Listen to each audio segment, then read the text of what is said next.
You're in the Paracast, the gold standard of paranormal radio. And now, here's Gene Steinberg.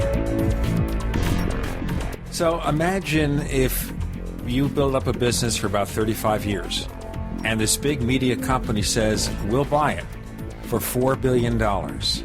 What do you say to that? I don't know, Gene. That sounds like your banker probably like that. Well, of course, that was George Lucas. He sold Star Wars to Disney, and just as you thought there had been more than enough Star Wars movies, 6 of them, there's going to be a 7th.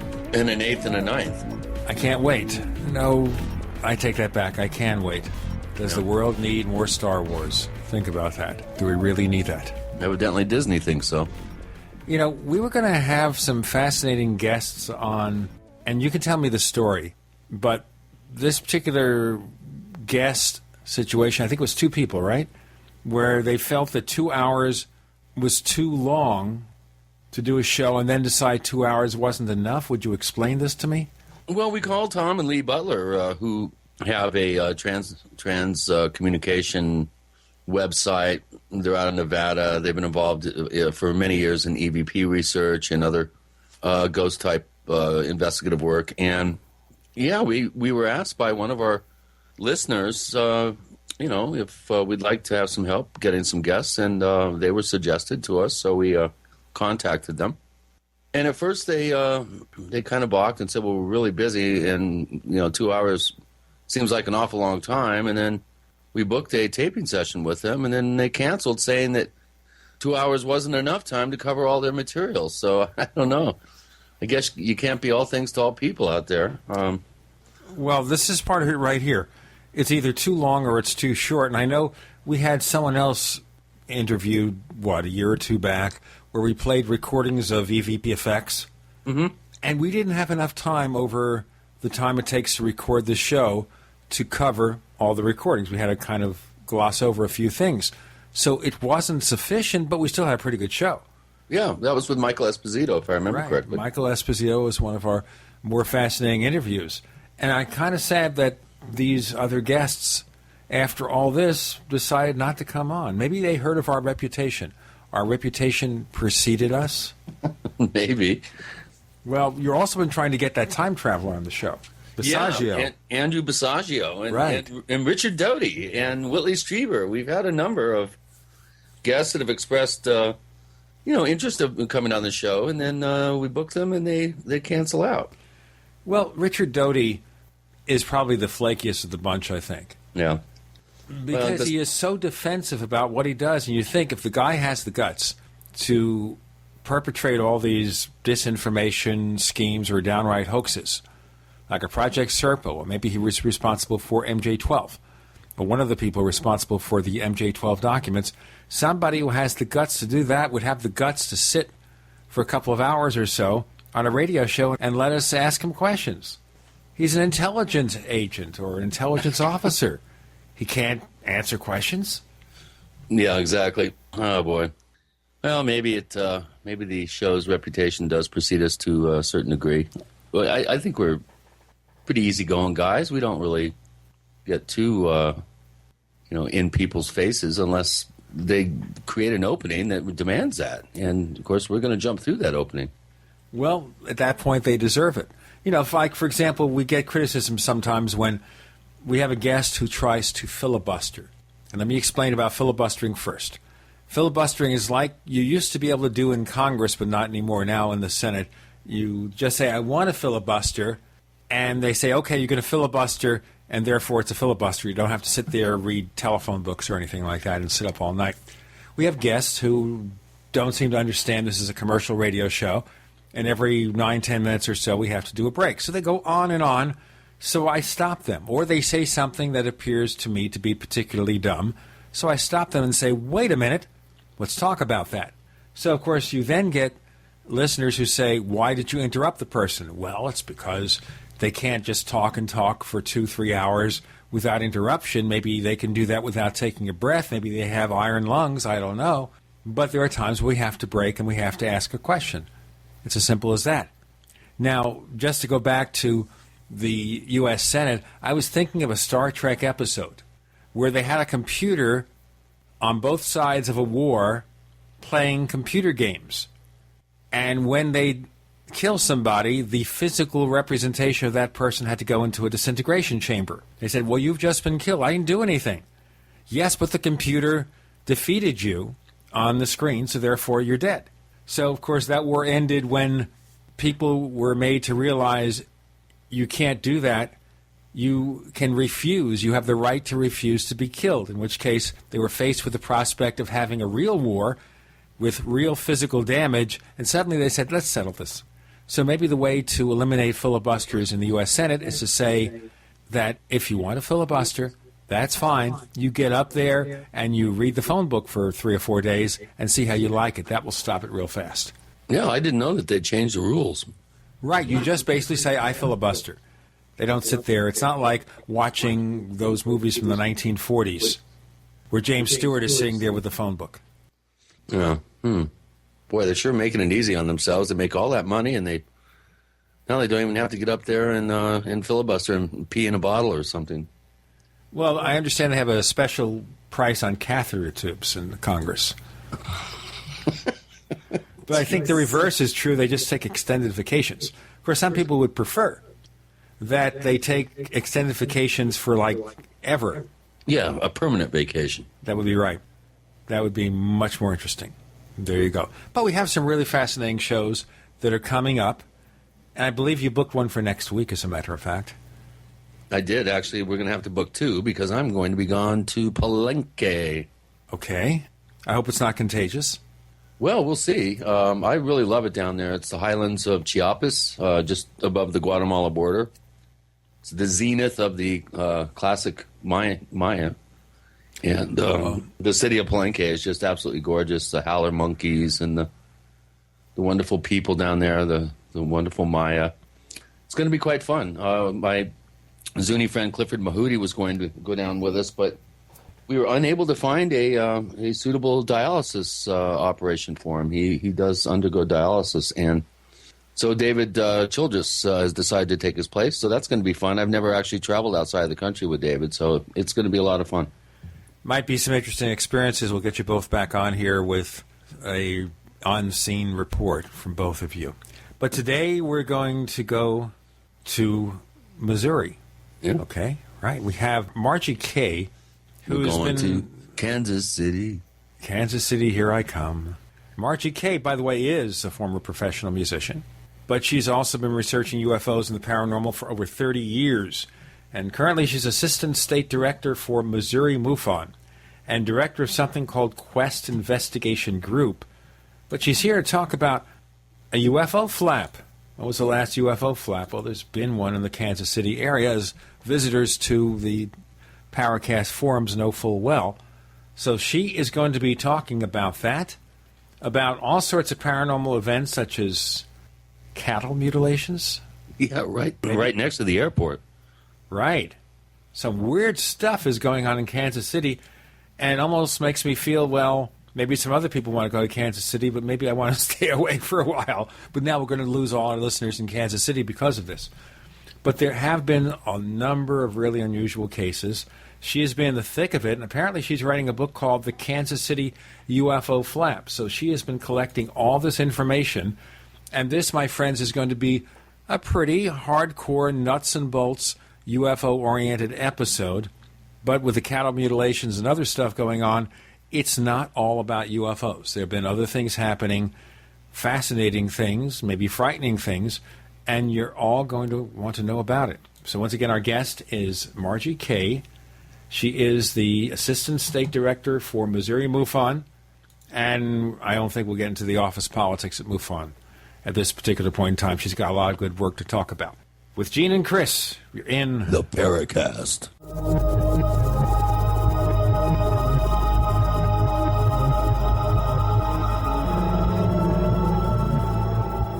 You know, neighbors, meetings are essential to the way we work. It's an opportunity to share ideas, problem solve, develop creative solutions. But if your team is spread out in different locations, coming together can be an impossible task unless you use GoToMeeting with HD Faces, the powerfully simple way to meet and collaborate online. Learn how GoToMeeting helps you meet with your colleagues just as it helps me. You know, of course, we use GoToMeeting here on the show because it's necessary for me to communicate with the people I work with. And no matter where you're going, GoToMeeting allows you to share the same screen to make it easier to be on the same page. And now you can present from your iPad. Try GoToMeeting free for 30 days. For this special offer, visit GoToMeeting.com, click the Try It Free button, and use the promo code PODCAST. Remember, use the promo code PODCAST at GoToMeeting.com. Remember, neighbors, seeing is believing. On the average, Americans work between 45 to 50 years, hoping to build up enough wealth to retire and live out their golden years. Unfortunately, with taxation, the rising cost of food, energy, housing, and medical, many retirees are forced to live below the poverty line. Is this a flaw free enterprise, or is our monetary unit we call the Federal Reserve Note forcing us into perpetual debt, ensuring inflation and higher taxes? These questions and more can be answered by reading G. Edward Griffin's book, The Creature from Jekyll Island. Congressman Ron Paul states it's what every American needs to know about central bank power. A gripping adventure into the secret world of international banking cartel. Hi, this is Ted Anderson. I will give a silver dollar from the early 1900s to anyone who purchases this book. Call 1-800-686-2237 and order a copy today. It's critical that the public be made aware of the system.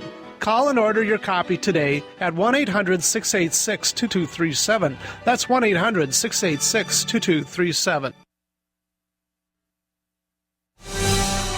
If you're considering a water filter, have you heard about Aquapale? Aquapale from FreezeDryGuy.com has huge advantages over many other water filters. American-made Aquapale units are designed and engineered to not just filter contaminated water, but capture or kill all bacteria and viruses to non-detectable levels. Aquapale has the fastest flow rate of any other water filter on the market, filtering a gallon of contaminated water in about 5 minutes. That's water when you need it, now. Get the world's fastest, safest, and most reliable gravity-fed portable water treatment system for surface, well, and wastewater sources. Aquapale. Available in 4 sizes starting at only $100. And all orders to the lower 48 ship free. Call 866-404-3663 or go to FreezeDryGuy.com. That's 866-404-3663 or FreezeDryGuy.com. 100% veteran-owned. The Freeze Dry Guy.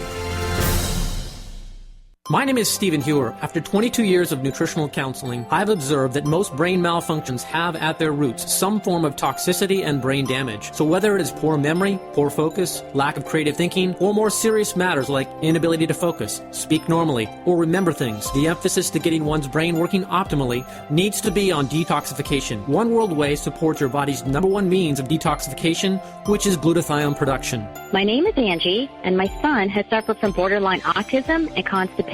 I got him on One World Way, and in 2 months, his constipation is gone. He has become friendlier. He can carry on a normal conversation with me, and he has made his first friend. He's doing great, and he looks forward to taking One World Way every day. You could offer him a present or a cake, and he would prefer the One World Way. Go to oneworldway.com. That's oneworld, WHEY.com, or call 888-988-3325. That's 888-988-3325. We'd like to hear from you. If you have a comment or question about the Paracast, send it to news@theparacast.com. That's news@theparacast.com. And don't forget to visit our famous Paracast community forums at forum.theparacast.com. On the Paracast this week, we have Margie Kay, Assistant State Director for Missouri MUFON. She's been involved in UFO and paranormal research for over 30 years. And by the way, that is not her day job. So I just want to clarify that. But welcome aboard, Margie. Thanks for joining us on the Paracast on very short notice, as a matter of fact. Well, thanks so much. It's my pleasure. Now, I'm going to ask you one simple question to get started, but Chris has a host of questions because he knows all the people in your area that you work with and has lots to talk about. But let's just get started here. Everybody has a story about getting involved in this crazy business. What is yours? Oh, well, like many, many others, I had my own sighting. So, I wanted to investigate and see what that was all about. And as a result, I opened a can of worms. I had no idea what I was going to be getting into. Yeah, my sighting was actually in 1986 when I was living in Seattle. I'd taken my girls out and my brother out into the country so that we could watch the meteor shower that was happening in August. And as we lay back on the hood of my 1968 Mustang, we're watching the sky, and all of a sudden this star-like object came along and went directly above us and in front of us and then stopped. My brother said, I thought that was a satellite, but it looks like it stopped. I said, yeah, that's kind of strange. And then a second one came along the same trajectory and stopped at the same location. It kind of looked like they joined together, but, from that distance it was difficult to tell. And then yet another one and another one. So anyway, 5 total of these objects that we thought were satellites stopped at the same location. But when the 5th one got there, it instantly looked like they all joined together, and they shot off at a 90-degree angle at a super high rate of speed and out of sight. So at that point, I realized I was looking at something that was probably not from this earth. I'm going to ask that deep question here. That it was something unexplainable, why do you leap to the conclusion it's not of this earth? Well, it's just your logical mind stepping in. And at that time, I didn't have any knowledge of super high-speed, super secret military aircraft. And, of course, since then I've done a lot more study on that. And I realize now that certainly that may have been something of ours, but that's what sparked my interest in getting into the UFO topic. All right, let's look at the possibility here. Ever since the late 40s, when we had the modern UFO era begin, there was a feeling by some that at least a portion of those UFO sightings may have been our own craft, maybe stuff we got from the Germans. We're playing with this. We acquired all those German scientists, we and the Russians, and we had them do their thing, and maybe they doing their thing produced some of those sightings. Sure. That there are a lot of theories, and that's one of them. The Germans were extremely advanced, and there's a theory that they had their own Roswell incident, and they back-engineered, so to speak, some of that, and they may have had some things before we did, but the fact remains that we still have so many things that are being reported that remain unexplained. And, of course, there are a lot of things that our military has and other countries that, they're not informing us about. In fact, I just recently spoke with someone who's ex-military and said that anything that we are aware of right now in the public that the military has produced is 50 years behind the times of what they actually really have. The thing I worry about when you hear that kind of theory, though, is what about the wars we get ourselves involved in? So we go to Iraq, we go to Afghanistan, we have to deal with problems in Libya and rebellion in Syria and all that stuff. If we have this technology out there, why aren't we using it? You think of how many of our troops have been killed. Yeah, that is a huch question. Why indeed? I don't have the answer to that. Well, if there's a pair of 2s on the table and you're sitting with a pair of 4s and two aces in the hole, you're just gonna up and up and up the pot. You're not going to show those hole cards unless you have to. So right, just because anytime it's used, you have the danger of the enemy capturing it and then reverse engineering it. Yeah, I'm sure we're using all sorts of things. Michael Esposito, who we had on the show a couple of years back, was a PSYOPs officer in the first Desert Storm. And he kind of hinted around at some acoustic weaponry that we used and some psychotronic weapons platforms. And he kind of reminded me, remember the footage of those Iraqi soldiers coming out and kissing the feet of our soldiers and appearing just totally shaken. He said it wasn't by accident those guys came out like that. I mean, we were unleashing some pretty sophisticated technology that you don't hear about every day. So the same may hold true, I think, in the realm of aeronautics as well. Of course, the work of Joseph Farrell, Henry Stevens. There's a number of very, very interesting research projects that have been going on for quite some time, looking into the level of German technology at the end of World War II. Victor Scharbarger and the vortex implosion devices, circular devices. There were a number of them. And there is a paper trail. You know, how do we know Roswell wasn't the Germans coming up from Argentina just kind of spooking us with a flyover and then inadvertently getting crashing from in a lightning storm? I mean, there's so many possibilities. There's so many alternate scenarios that I think we shouldn't factor out or we shouldn't factor in, but we should at least be aware of those. So I agree with you totally, Margie, about the state of the level in state of technology. Generally, something that becomes operational now has been operational for 15 to 20 years. So, you know, if you'd seen a stealth fighter in 79 fly over you in the Nevada desert, you would have seen a UFO. Oh, sure. And I believe that a lot of the triangular craft that we're seeing are actually ours, because the evidence is that there are so many of them, and they fly low to the ground, and they're near many of the air bases. Especially out in your neck of the woods. Yeah, well, we've got a lot of Whiteman sightings here. like that out there. We've got Whiteman 50 miles from Kansas City, and a lot of sightings of the B-2. Everybody in this neck of the woods knows exactly what the B-2 looks like. You know, it's not surprising that still gets, we get some reports of UFOs, and it's actually the B-2, but that doesn't rule out the possibility that there are still, possibly otherworldly craft that look similar. Yeah, the ones that take off in the blink of an eye. I think the jury's still out on the level of our technology with the black triangles, but generally they're thought to be lighter than air and slow-moving. Yeah, most of them are slow-moving here. And one of the strange things, though, that's fairly new is that some of the reports I'm getting are that they simply disappear. But we know, I mean, it's even been on, like History Channel, where they've shown the technology to make things invisible.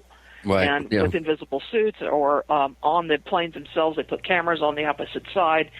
So, that certainly could be one of ours as well. We'll get into cloaking devices and more. A lot more. We have Margie Kay joining Gene and Chris. You're in the Paracast.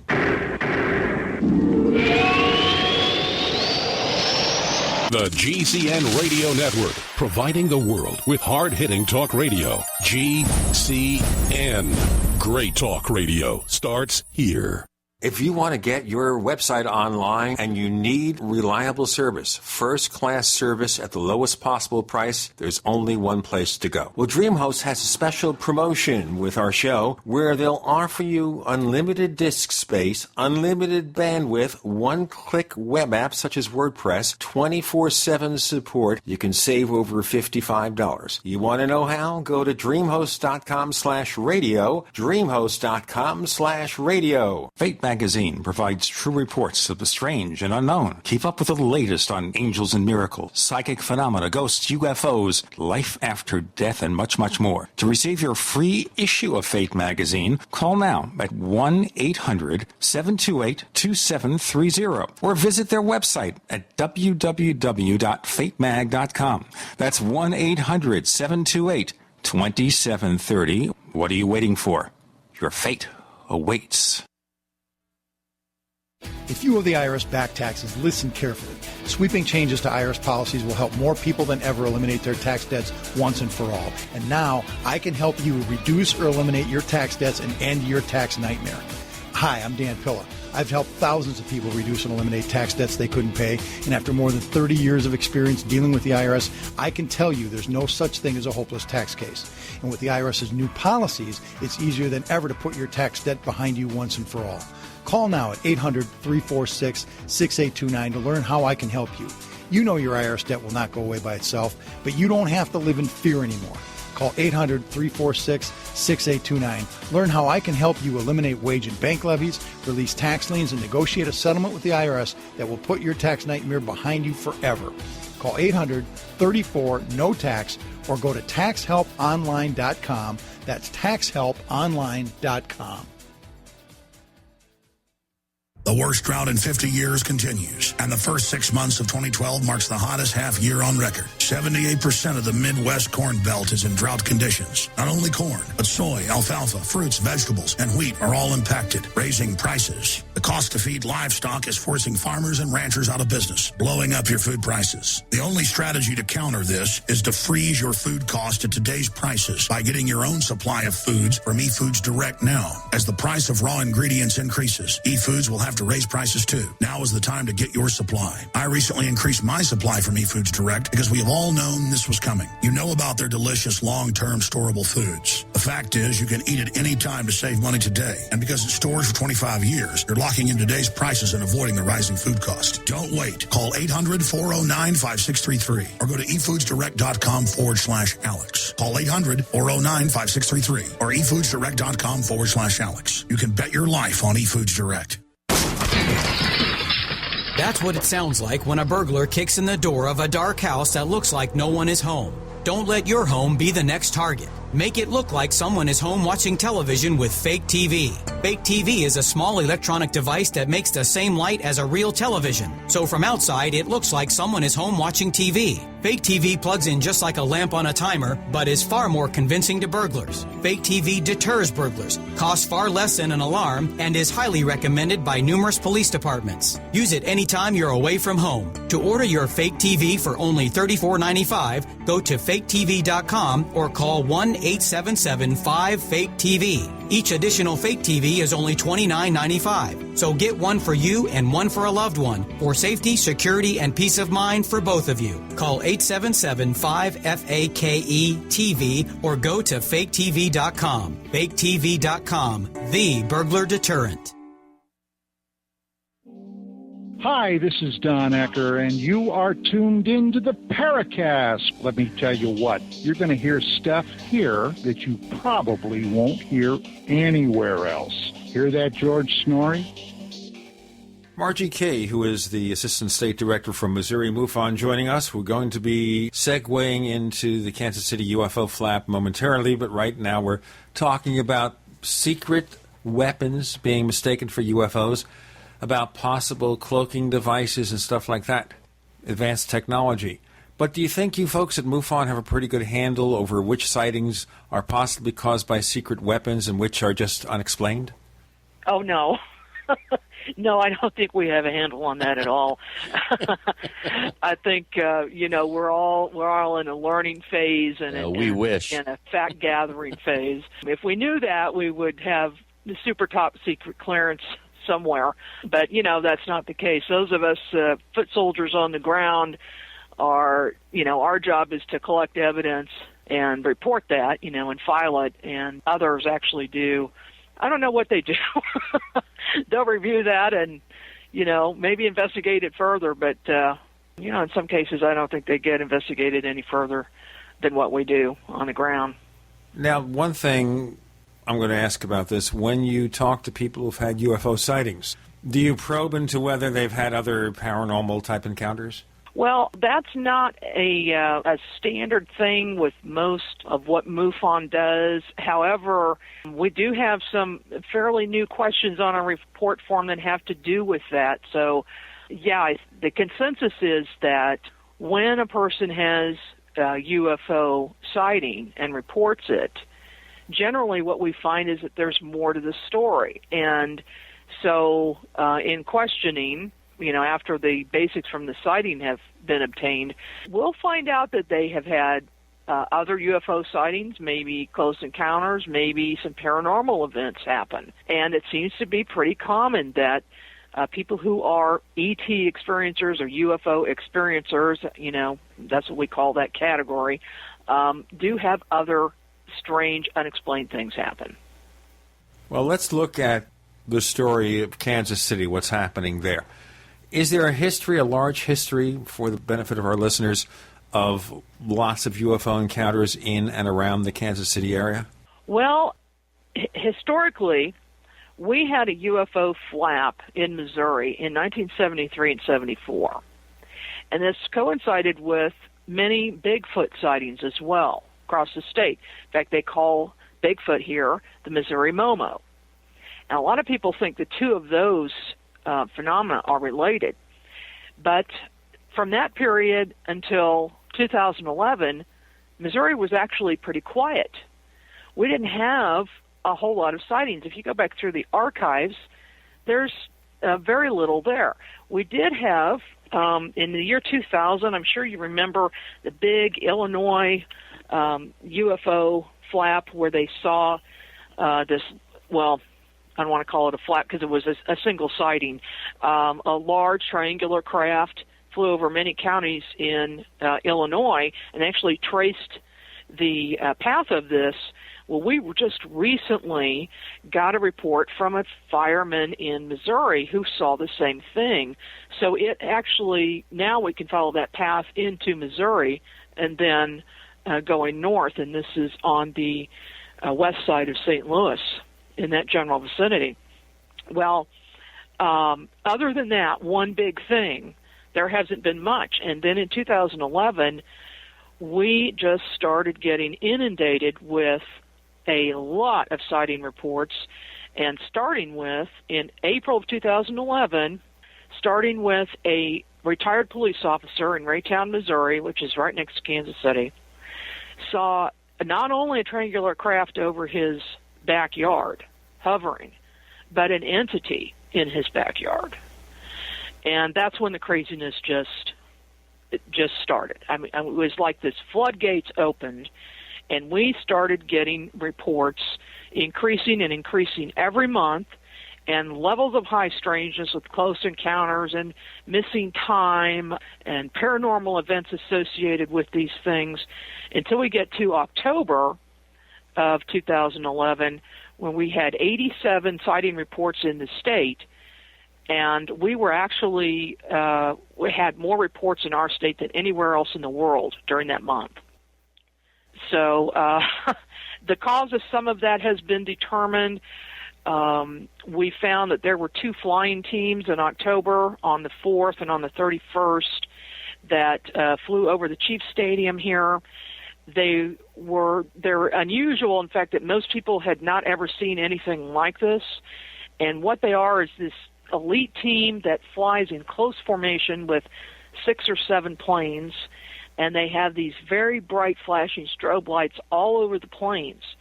So from a distance, they actually look like one large UFO. And so they accounted for several of the reports that we got in.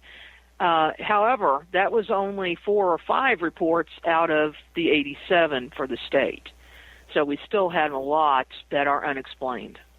Now, looking specifically at the cases in more detail, which ones seem the most sensational in the sense they have more data, more indications of being unknowns?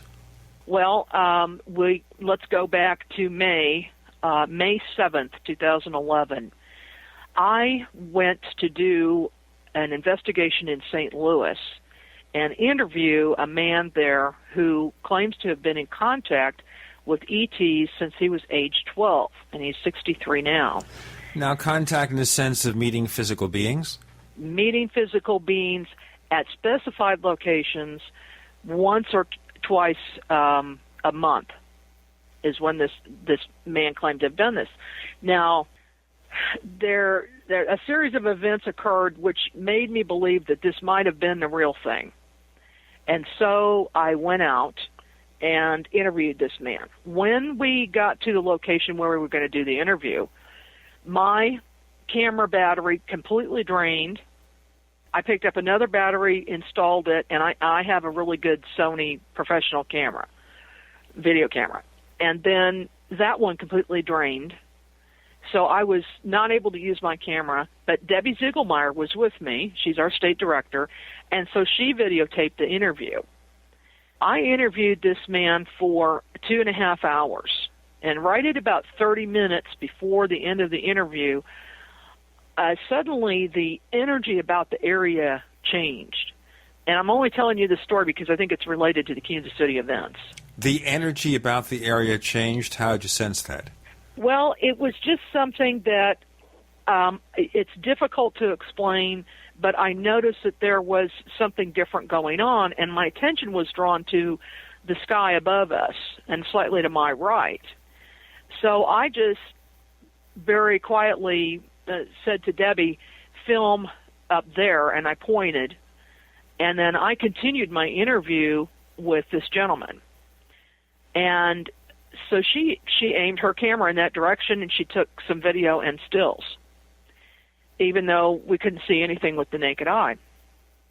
So I finished the interview, and I had a sense that there actually was some type of energy or entity with us during this interview, although we couldn't physically see anything. And now, it's really, we should mention here, too, that you've also been involved in ghost investigations. Yes. Okay. Yes, and again, that started when I was much younger, and I actually had my first ghost sighting. So, yeah, I'm a paranormal investigator as well. Although I felt like this was ET related at the time, although I have no proof of that. Okay, so I just want to complete the clarification here. If it's unknown to you, it's not a ghost, it's ET. No, it's just a sense that I had at the time, and I can't really explain why I felt like it was ET. Okay, just a feeling. Okay. Yeah. Okay, so we understand that. We're going to get into much more of this as we progress. This particular case, basically because of what she felt and what she saw. We have Margie Kay. She's Assistant State Director for Missouri MUFON. Our main focus is on a UFO flap in and around Kansas City, Missouri. With Gene and Chris, you're in the Paracast.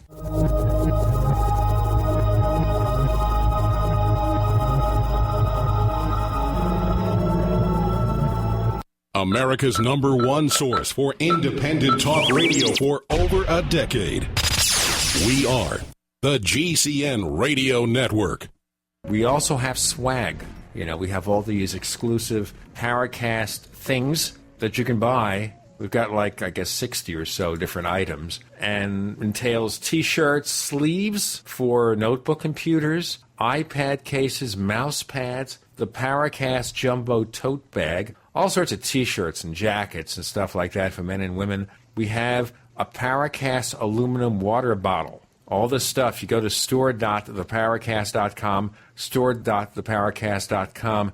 What makes it special is that the items are the best quality, you know, great T-shirts, fabrics, and they have our official logo on them. That's what makes them special, in multiple sizes and colors. We even have stuff for children, stuff for women, stuff for men. We have all sorts of sizes, like small up to X large. A lot of good stuff. That's the swag from the Paracast. You go to store.theparacast.com, stop by, and take a shopping tour. Earthquakes, hurricanes, floods, all sorts of natural disasters happen. Some of you are ready, some are not. MySurvivalGoods.com gets you ready. Think basics. Do you have a home first aid kit, a car emergency kit, a basic urban survival kit? MySurvivalGoods.com has kits. Then the big stuff, ready for system interruptions caused by natural or man-made disasters, terrorism, government collapse, social chaos. Are you ready to bug out? Could you survive off the grid for a minimum of 3 days like FEMA says? Well, don't count on FEMA. Count on high-quality kits from MySurvivalGoods.com. Check out our large selection of emergency kits for cars, homes, schools, and office, and bug-out bags, first aid and flu kits, emergency water, and food. Even build your very own custom emergency kit. 100% satisfaction guaranteed. Go to MySurvivalGoods.com now. That's MySurvivalGoods.com. Don't delay. Prepare today. Are you storing food? Prepared families are storing food for months and years, but only have enough fuel stored for days or weeks. Stretch your fuel storage by harnessing the power of the sun with a sun oven. Food can be baked, boiled, or steamed at temperatures of 360 to 400 degrees with the power of the sun. You can use the sun for 50 to 80% of your cooking, allowing you to preserve your fuel storage for rainy days. Sun-baked foods stay moister and have less shrinkage and do not burn.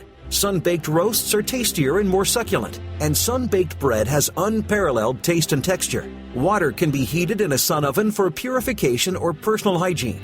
For the past 26 years, sun ovens have been proudly made in the U.S. They're durable, have a long life, and come with a 100% satisfaction guarantee. Don't be fooled by cheap imitations. For a discount coupon, visit sunoven.com/radio. That's sunoven.com/radio.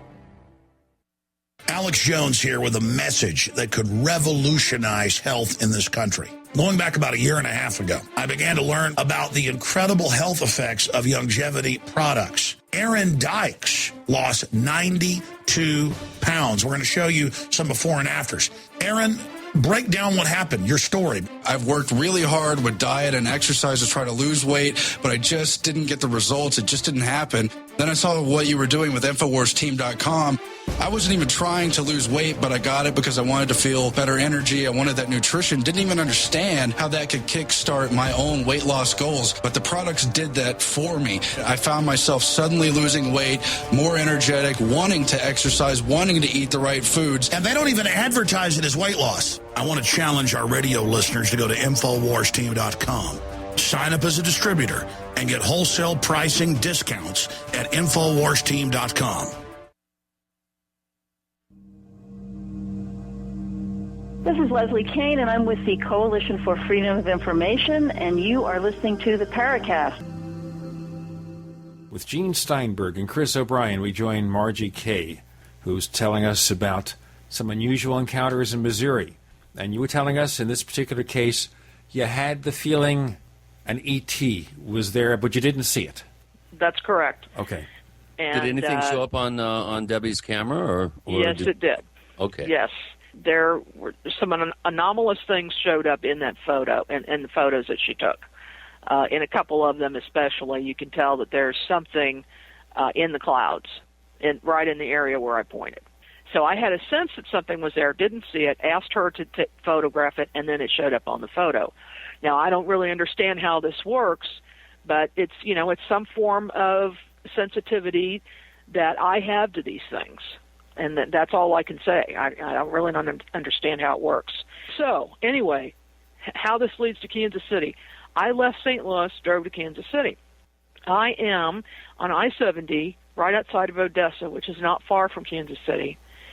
And once again, I suddenly get the feeling that there's something in the sky. So I took my cell phone camera, stuck it outside the window of the car while I'm driving 70 miles an hour. I think I slowed down a little bit, and snapped a picture, and then I just quickly looked at it, and there was something there.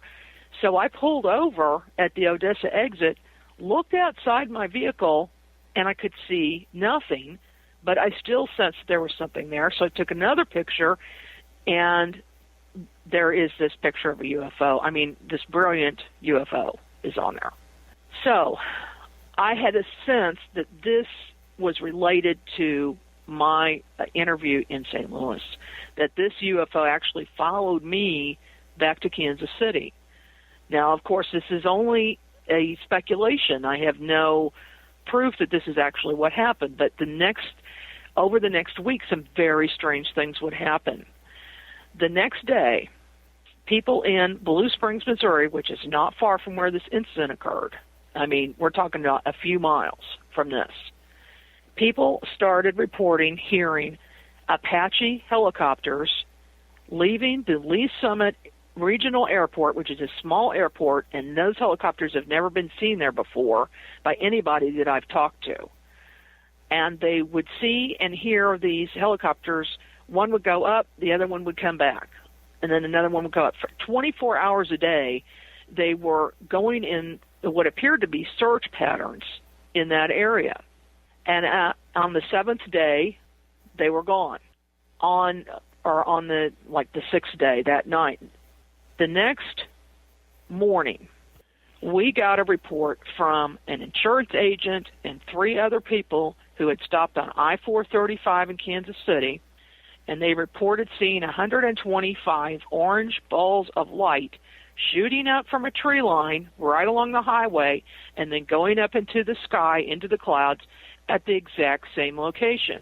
125, does that mean you actually counted this? They counted it? Or you had estimates? One of the men counted it. Oh, okay. He counted them. He said what would happen is one would come out, it would split into 3, and then go up.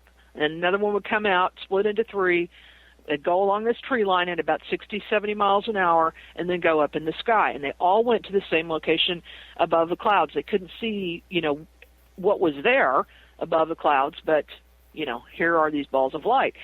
One of the gentlemen that stopped on the highway called a friend of his who was further south at the 63rd Street area, and he took 13 pictures of these orbs that I have. So here we have some documentation. We've got, a reputable witness. I've got another witness who will not let me say his name, but he was with the other man at the same time. And then the very next morning at 4 a.m. in the morning, going back over to the Blue Springs area in Lee's Summit, which is right next to Blue Springs, 5 people were leaving work, and they were driving 4 o'clock in the morning, driving home. They see a mile-wide silver metallic disc going very, very slowly directly east with 3 lights on the bottom of it, 2 round lights and 1 long light, which is kind of odd. Mile wide. Now, how they determine that size? Just a guess. It's okay. A guess. They showed me the area. They drew pictures. I had each person draw pictures in a different room. They all came up with the same thing. They were all credible witnesses. One of the radio TV stations got involved in this and interviewed all of these witnesses. This is all on YouTube and on the station. I think it's KCTV5 that did it. So, we've got a lot of documentation, a lot of different witnesses, and then I had other witnesses in different locations that claim to have also seen this large disc. So these are from a different area, Margie, seeing the same thing. Going back to that the original interesting 6-day time period where it appears that the military, kind of out of character, I guess, for that particular airfield, was conducting round-the-clock flights. Obviously, you're equating that with the appearance of the 150 orbs, the 50 orbs that split into 3, I guess. Now, how do we know that that wasn't some sort of military project or something terrestrial as opposed to something high strange or extraterrestrial? Well, it may have been. It may have just been a strange coincidence. But it's just one of those things that's extremely odd because we're talking about a small regional airport, and these were fully armed Apache helicopters doing apparent search patterns day and night, right over people's houses. That's extremely odd. And, you just don't hear that. In all the years I've been doing investigations, it's extremely rare to hear something like that. And it's really hard not to... It's really hard not to make the leap that somehow the events were connected. I find it interesting as soon as all the choppers leave the following day, you have such a dramatic sighting. Yes, and then if you look at a Google Earth map of the area, there is a lake right there, and one could surmise that, let's say there was a UFO, let's say they wanted to hide, the lake would probably be a good choice for doing that. Evidently, those choppers were looking for something. What it was, I'm not sure. But then the day after they leave, well, actually that night that they left, here this UFO appears. Was anybody able to identify where the choppers were coming from? In other words, where they were based? We called Whiteman. I mean, that would have been the first choice, and they said no.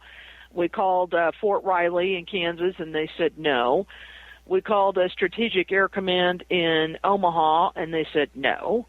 So, whatever, if it was some top-secret mission, they wouldn't tell us anyway. I have no idea. It's just very odd. How high in the sky was it? Well, mile wide, and they said just above tree level. Okay, so it was flying very low. Very close overhead, so you could hardly see the end of it, could you? Yeah, and very, very slowly as well. The group of people I spoke with said they were just amazed that they were standing there watching this thing, and if it was aware that they were watching it, it didn't seem to care about that. Okay, now how long was it in the sky? What kind of maneuvers did you see? Can you give us some more details? It just went in a straight line path. It was flying very slow. It was 4 a.m. in the morning. They watched it for about 10 minutes as it just slowly went out of sight. It didn't disappear or shoot off. It just went in a straight direction. And about how fast? Well, I don't know. When it's very slow is, they said it was dead slow. So I don't know of any standard craft that could do that sort of thing other than a helicopter. Well, also a mile wide craft. This is almost like Independence Day, the movie, where you had these huge ships. Well, except in that case, I think they were 15 miles wide in that movie. But a mile is an amazing distance. You have to think, how many craft do we have that's multi-thousands of feet long? Like an aircraft carrier is how big? A quarter mile, I think. 3 football fields long, at least. Okay.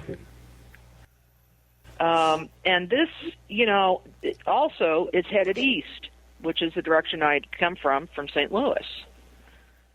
So have we got another factor involved? Maybe it was going back where it came from. Well, the size would seem to mitigate the possibility it was anything conventional, unless we have a flying aircraft carrier that's being tested by our military. This is really getting more and more fascinating by the moment. Margie Kay, Assistant State Director of Missouri MUFON, is here. We're going to be talking about lots of different events, but right now focusing on a number of very compelling sightings in the Kansas City area and thereabouts. With Gene and Chris, you're in the Paracast.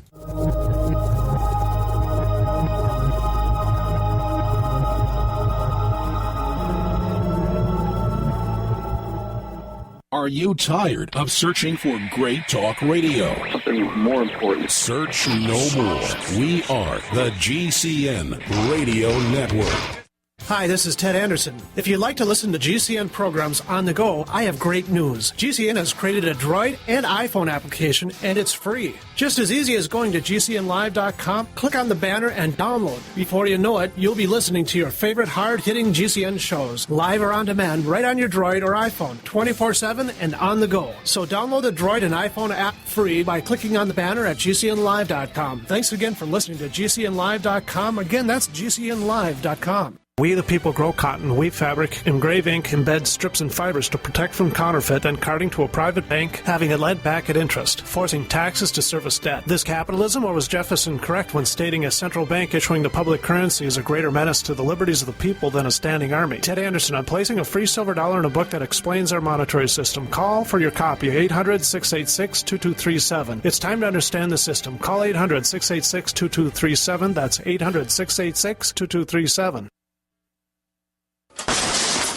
That's the sound of your door being kicked in by an intruder with a single kick. That's the sound of the same door now protected by the Door Sentinel at mysafedoor.com. Go to mysafedoor.com right now and watch the amazing video. At mysafedoor.com, you'll learn how to turn your home into a fortress with the Door Sentinel. 16 kicks later, and the Door Sentinel is still holding strong. mysafedoor.com. That's mysafedoor.com. Hi, this is Ted Anderson. Have you ever wondered why banks, stockbrokers, investment advisors won't talk about gold IRAs? They've been available since 1986, yet the financial industry won't recognize the value of gold for your retirement. Gold has outperformed paper investments, yet no word about IRAs. If you would like to have gold for your retirement, call 800-686-2237. Don't get left behind by rising inflation and low returns. Call 800-686-2237. Secure your future and call 1-800-686-2237.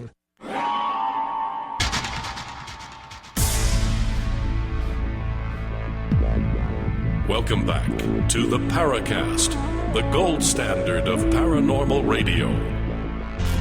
And now, here's Gene Steinberg. You know, when Margie first agreed to come on the show, I think she was concerned about doing this amount of time with interviews, but you can see, of course, there's so many details that we're trying to understand with this case. Do you think this is the largest unknown or craft that you've ever seen or heard about?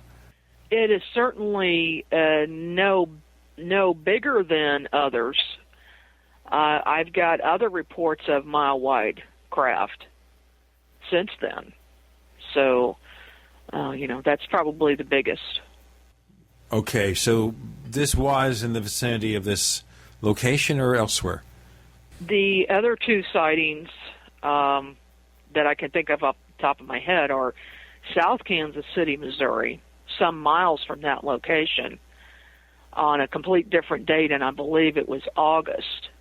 A gentleman and his wife and his neighbors said a silver metallic disc shape that looked, very, very wide, they were guessing a mile, appeared above them. He said not more than 300 feet above him. It was a guess, but his job had something to do with avionics, so I think that it he may have been pretty accurate. And so we had at least 3 adult witnesses that saw that as it traveled north in a straight line path, and then another witness reported a large object right over downtown Kansas City 4 hours later, and that object blanked out the sky, she said. It was just above the tall buildings downtown, and she was actually walking down the street going to lunch with some friends. She saw the object, and she stopped and looked at it, and the other 2 could not see it. So that was... Wait a minute. Yeah. Okay, so I've had reports like that where a number of people could see it and others couldn't. It's not that unusual. No, it's actually pretty common for people to be watching something that is so strange that their mind, I believe this is what happens, that their mind just blanks that out and it doesn't exist for them. They can't see it. I mean, look at what happened when Columbus landed. Most of the natives that were there at the time could not see their ships. Well, that was Cortez, actually, down off Veracruz. Was it Cortez? Okay, so it took them some time to be able to see the ships. Yeah, a couple days, actually. And they were right there. Yeah. The sailors, they couldn't believe it. They were looking at these natives just walking along, and nobody seemed to recognize that there's these 3 giant, for the time, very large ships out there. Mm-hmm. And they could see the water rippling. They could see the effects. They knew something was there, but it took them quite some time to be able to actually see those ships. So I think the same sort of thing happens with UFO sightings. I mean, I've actually been involved where I've been with friends, and 2 of us saw something, and the other 2 are looking at the same thing and say they didn't see a thing. Well, one of the aspects, I guess, here in UFO research is to see how the mind interacts and alters the perception of what you're really seeing. So if we have a situation where someone doesn't see it at all, in that case, the mind and the eyes playing tricks on them. But what about the people who do see something? In what way is their mind or subconscious playing tricks in that way? So we're seeing the negative, not seeing is the positive reflective of the same thing. That we're seeing something because something, someone, or ourselves were playing tricks on ourselves. Mm-hmm. Yeah, we have to be very careful because this gets more and more complicated. Like I said, as you start researching this, there's no end. There's always more questions than answers. Well, it's always part of the craziness of UFOs that even if it is ET, it's not that simple. It's no, much more, exactly. Right. Now, amongst the sightings you had in Kansas City, any of the old-fashioned UFO sightings, rapidly moving, rapid turns, that kind of thing, cat and mouse games with aircraft, anything like that? Oh, sure. Yes, absolutely. I can think of several cases in October, especially where we had that. We had many witnesses that reported craft on the same days. And let's just go to October 31st as an extremely strange day. Okay, this is last year we're talking about, right? Last year. Multiple witnesses seeing strange objects in the sky, and many close encounters. So this is another very unusual day. I had several reports where people saw something that was 100 to 200 feet from them, that was a very large craft with lights. In one case, it was Halloween night, and this family had seen a UFO, and it was close enough for them to know that it was a craft, and it actually seemed to follow them as they drove along the highway. But then when they turned, they lost sight of it. And when they got to the neighborhood where they were taking the kids trick-or-treating, all of these people in the neighborhood said, "Did you see this? Did you see this?" And she said there were about 30 people there all talking about seeing that UFO, when suddenly the thing rises up from behind some buildings and comes right over the street where all of these people are standing. And this woman, who originally was in the car and had the UFO follow beside her, noticed that everybody seemed to be totally mesmerized, and they were suddenly very quiet, didn't say a word. Nobody ran screaming away with this thing right over their heads. And she said it was like it kind of hypnotized everybody. And she seemed to be the only one who was, fully conscious. And so she called me, and she told me this entire story, and then she says, "I'm going to get these other people to be witnesses on the case." So I said, "That'd be great." Well, the next thing I know, none of them will talk to me about anything. She's the only one who would talk to me. And some of them then claimed to not to have seen anything. But she watched them as they're standing there mesmerized by this thing. Oh, I hate when that happens. Oh, man. Yeah. And then she said the thing just started rising up for maybe 100 feet and then shot off super fast and was completely gone. In another case, a woman was coming out of a grocery store in Raytown. And by the way, these did seem to be concentrated in the Raytown, Lee Summit, Kansas City area. And she came out of the grocery store and just felt a presence. And so she turned around as she got to her car in the parking lot, and here is a very large UFO hovering right over the top of this grocery store. And she described the lights on it. It was a disc-shaped. It was silver. And she stood there for quite some time, and it just stayed very still. She finally got a little bit afraid and got in her car, and she sat there and watched for another 10 minutes. And then it, the same thing, pulled back a little bit, went up a couple 100 feet, and then shot off at a high rate of speed and was gone. Well, then we come to the most bizarre case I think I've ever done. And this is not far away from Raytown on 63rd Street. Two gentlemen were, one gentleman was in the driveway or parking lot of his apartment complex. The other one was inside, and he had come out onto the third floor balcony to say hello to his friend who was planning on coming up to visit him. When they both noticed that there was an object coming from around the building at a little bit of a distance, but they could tell that it was a craft of some type. And it moved around in a circular pattern and then headed right towards them.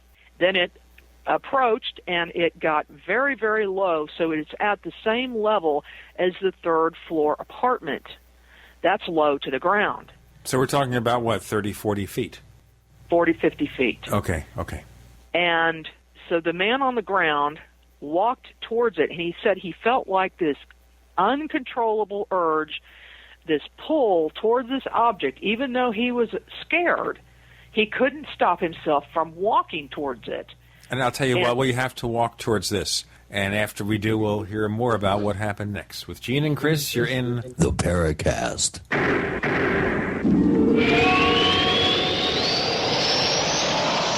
Hey neighbors, you've seen all those crazy, wacky products on TV. The perfect tortilla, easy covers, hot booties, furniture fix, petty spin, and more. Where do you find all that stuff? You go to AsSeenOnTV.com because this is the one-stop source for all of these TV goods advertised. Find all your favorites as seen on TV. Check them out as SeenOnTV.com. And by the way, save 10%. Here's what you do. Use the code SEEN1, S-E-E-N number 1, SEEN1. Go to AsSeenOnTV.com to order. Save 10%. Purchase this summer's hottest As Seen on TV items. Save 10%. Or call 1-866-277-3366.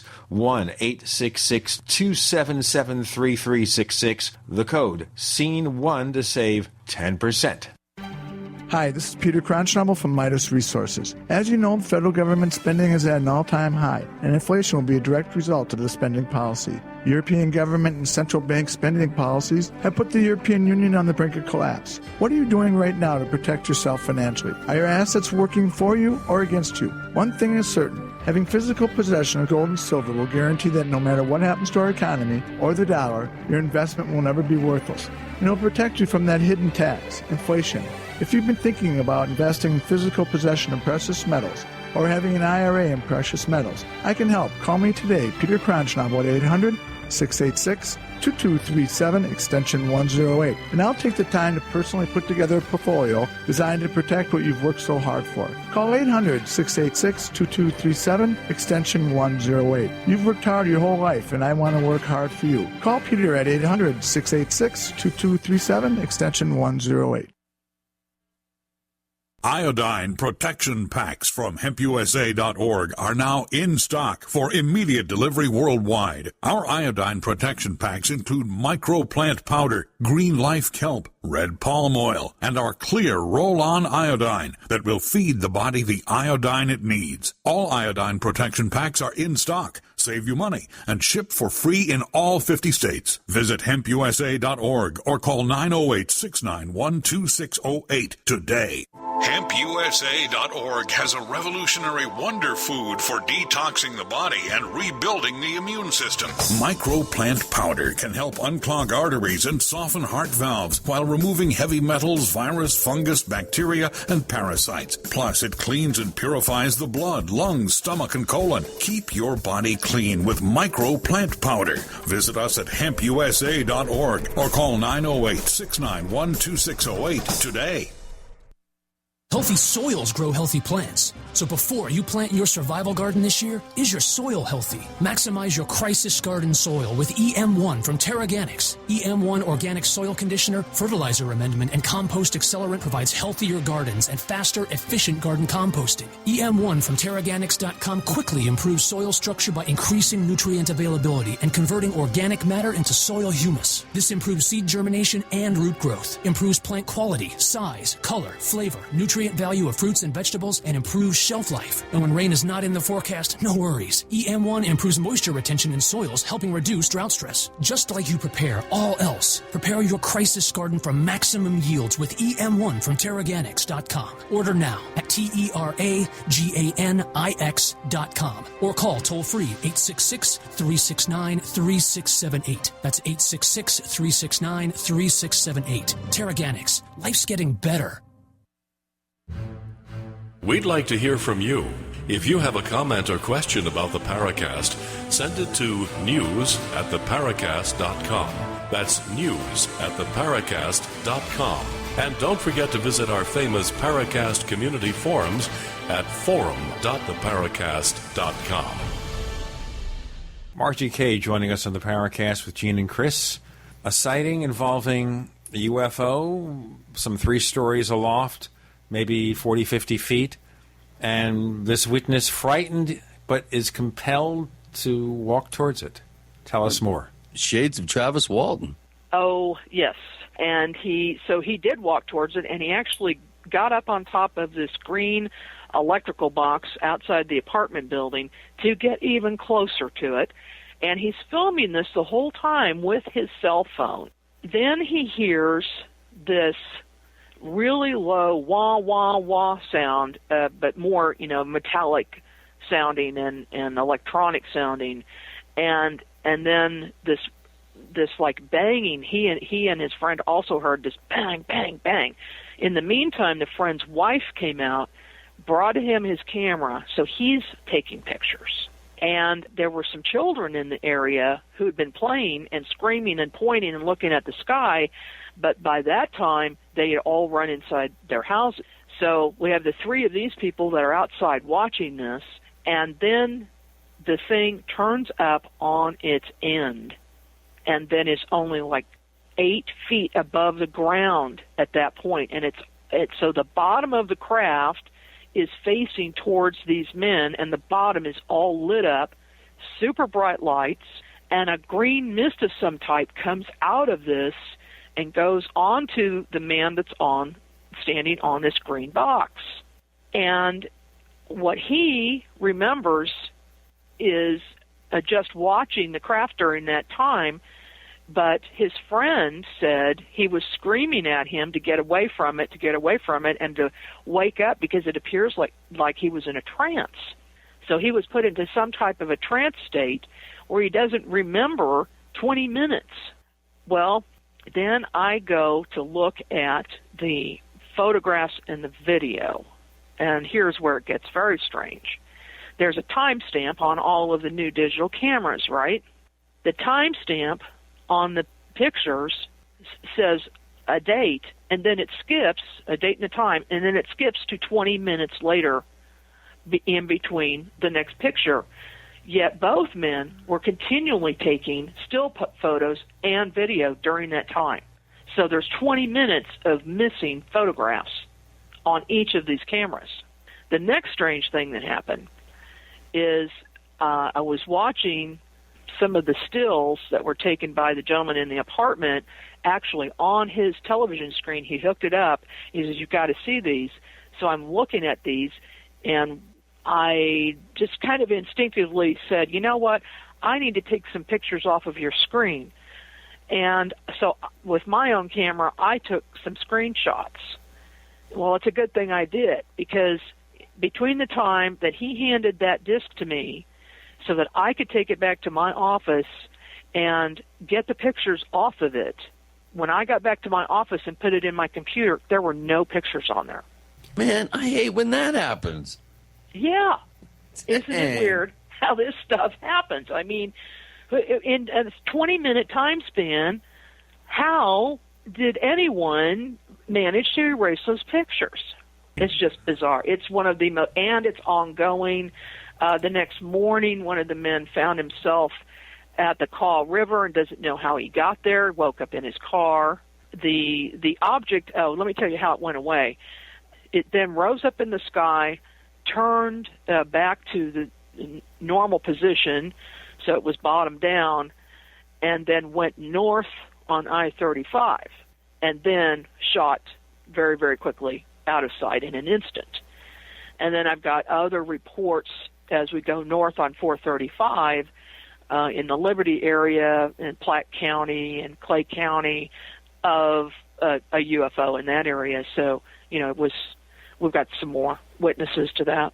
Very bizarre. So what does the photographic evidence show? Oh, there's a craft. You can see a craft, and you can see when it's turned up on its end. This guy is taking pictures looking down at it. I mean, it is so close to them. It's incredible. These pictures are just absolutely amazing. Wow. We'd love at some point to be able to take a look at that. I'm sure our listeners would be really fascinated to take a look at those. Yeah, we're working on how that's going to happen, but I will let you know. Well, certainly we'd be happy as they open a thread for this in our forums to discuss the show. We'll add any material that you want to include, links direct to your site or elsewhere, because this is fascinating. But isn't it strange here how often we have attempts to make pictures of UFOs and things just never seem to work out the way they should? The ultimate cat and mouse game is to keep from being photographed.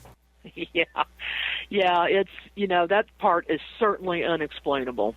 It just makes you wonder about who has that kind of technology, who has the ability, and why did they want to do it? Well, remember, of course, they're using standard recording techniques on a memory card. So I guess you could send out some kind of radio wave or something that erases what's on a memory card. Yeah, or maybe electromagnetic. Yes. Now, amongst the sightings that we're talking about here, do we have any of the traditional electromagnetic effects like cars stopping, that kind of thing? Yes.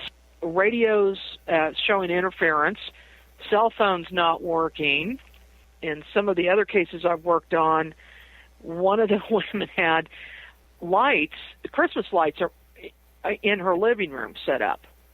And she watched a very large orange ball of light over the apartment building next to her, so she's looking down at it. And the next morning, she saw that every single one of her Christmas lights was blown out. And I don't know why she had them up, but she left them up all year round. And so I said, well, is there anything wrong with the cords? Have you had any trouble with that before? She said, no, I had no idea why something like that would happen, and there was no storm over the evening. But then she also had this really bad static over her phone line and had to actually replace her phone. So had some strange things. A number of people had cell phone interference. A number of people had batteries drain on their cameras while they were trying to that's take pretty photos. common. I've had that happen so many times, though. Yeah. The one couple was actually driving on 435 highway at about 10:30 at night, and this diamond-shaped UFO.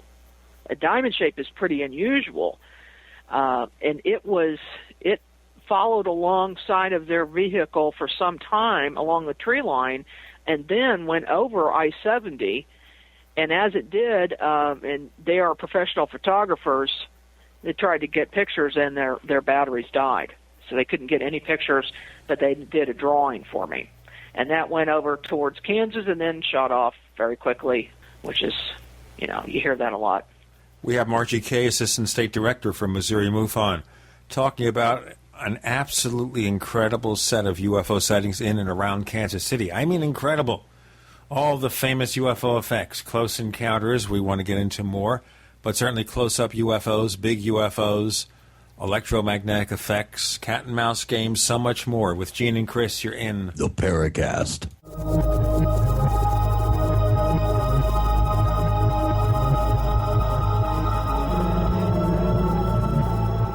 The GCN Radio Network, providing the world with hard-hitting talk radio. GCN. Great talk radio starts here.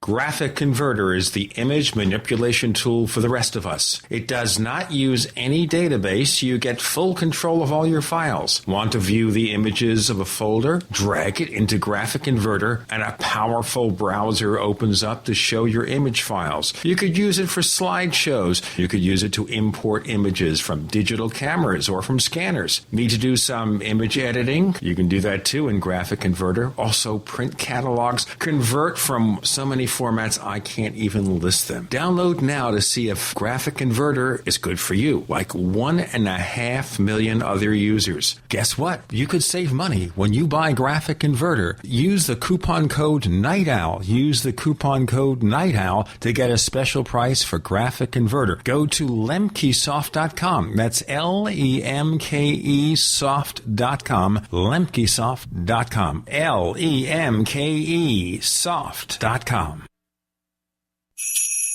In more ways than one, it's going to be a November to remember. Going on now, and just in time for the holidays, Emergency Essentials offers a huge Mountain House sale only at BePrepared.com. All Mountain House cans are 20 to 32% off. For example, a can of Mountain House Chili Mac, regularly $25.49, is now only $17.24. Scrambled eggs with bacon, usually $31.89, now only $21.56. And save 26% on a 3-day emergency kit, or save $123 on a 1-month supply of freeze-dried and dehydrated foods. Gift shoppers, check out the Catadine Vario water filter at 26% off, or get special pricing on the Gerber suspension multi-tool and the Volcano stove collapsible cooking combo. For details, call 800-999-1863 to experience exceptional customer service and Emergency Essentials low price guarantee. But hurry, the November to Remember sale ends November 30th. That's 800-999-1863. The choice is clear. Be unprepared or BePrepared.com. Are you storing food?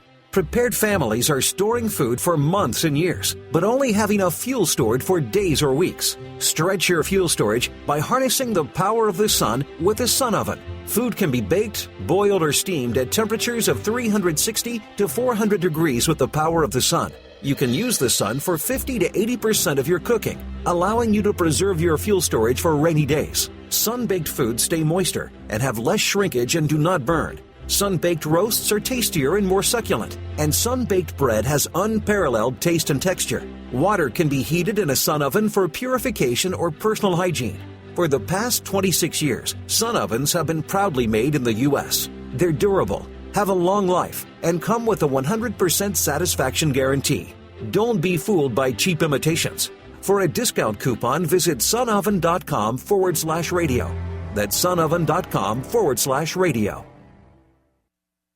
Hello? Congratulations. For what? For losing all that weight. How'd you do it so fast? ASAP. ASAP what? What's that mean? Are you ready to get as skinny as possible, as soon as possible, as simple as possible, and as sexy as possible? I'm listening. Then get with the ASAP program. It's real and it works. No smooth talk, no slick advertising, and no exaggerated claims of success. I've got to know more. Welcome to ASAP, as slim as possible. Whether you have 10, 20, or 50 pounds to lose, ASAP is your weight loss answer. ASAP targets the abnormal fat reserves and makes them available to be burned as fuel and contains no caffeine or hormones. Order ASAP at wholesale prices or join the team to share the business with others. Visit GCNteam.com or call 877-878-4203. GCNteam.com or call 877-878-4203. Lose weight and look great with ASAP, as slim as possible.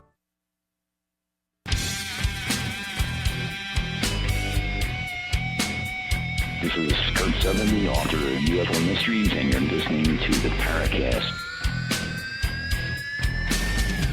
On the Paracast with Gene and Chris, we're talking about the 2011 to 2012 Kansas City related UFO flap. How recent are these sightings? Are they still happening to this very day, Margie?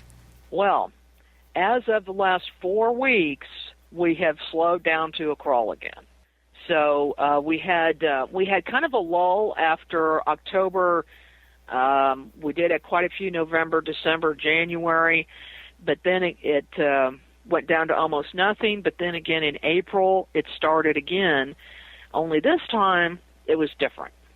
This time the sightings are of completely different objects.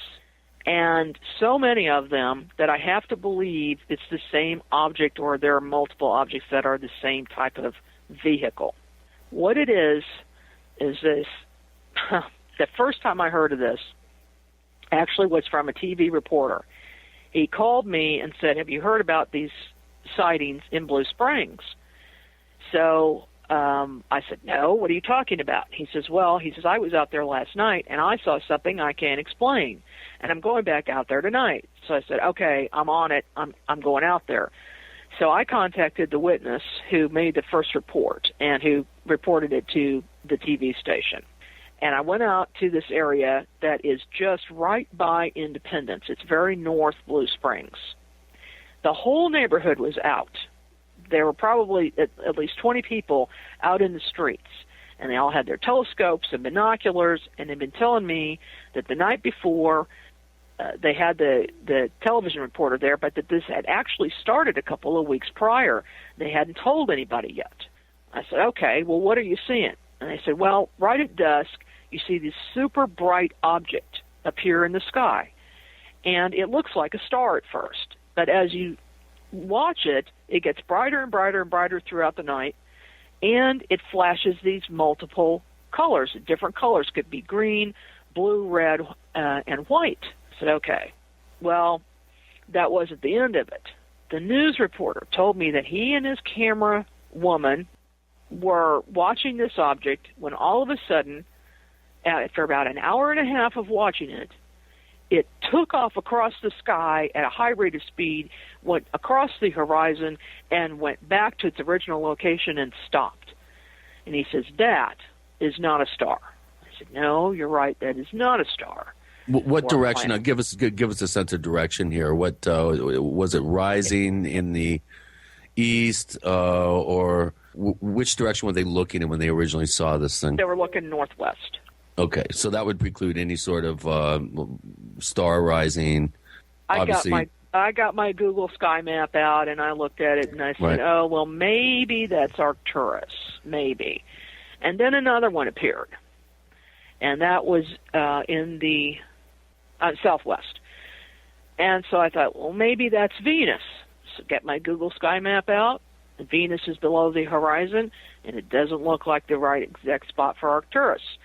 So I called my state director, Debbie Ziegelmeyer, in St. Louis. By that time, it was 10:30 p.m., and the camera crew is still there. And I have told them that they really look I was 99% certain that they were stars or planets at the point that I was watching them, because that evening I'd been out there for about an hour and a half, and they didn't do anything spectacular. Well, Debbie looked in the sky in the direction I told her, and the degrees off the horizon I told her. She says, no, it's just normal. It's not doing anything. I said, well, it looks to me like it's starting to flash this red and green and red and green. So I got my high-power binoculars out, which are much easier to see close objects with than a telescope. And it's difficult to find with a telescope. So I see this white flash coming from the left and going across the object, and then a green coming from the right going across the object, and they were exactly, some like 2 seconds apart, exactly, repeating.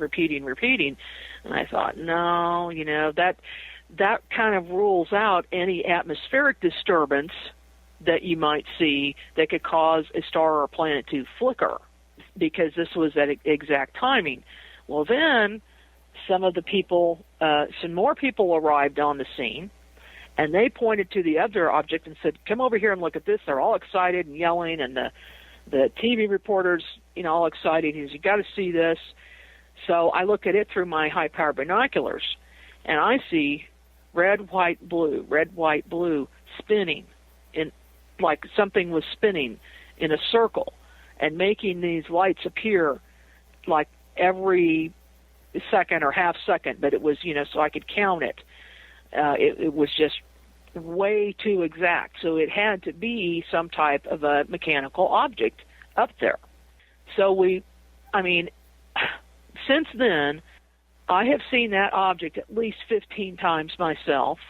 I have had many people report it in the greater Kansas City area.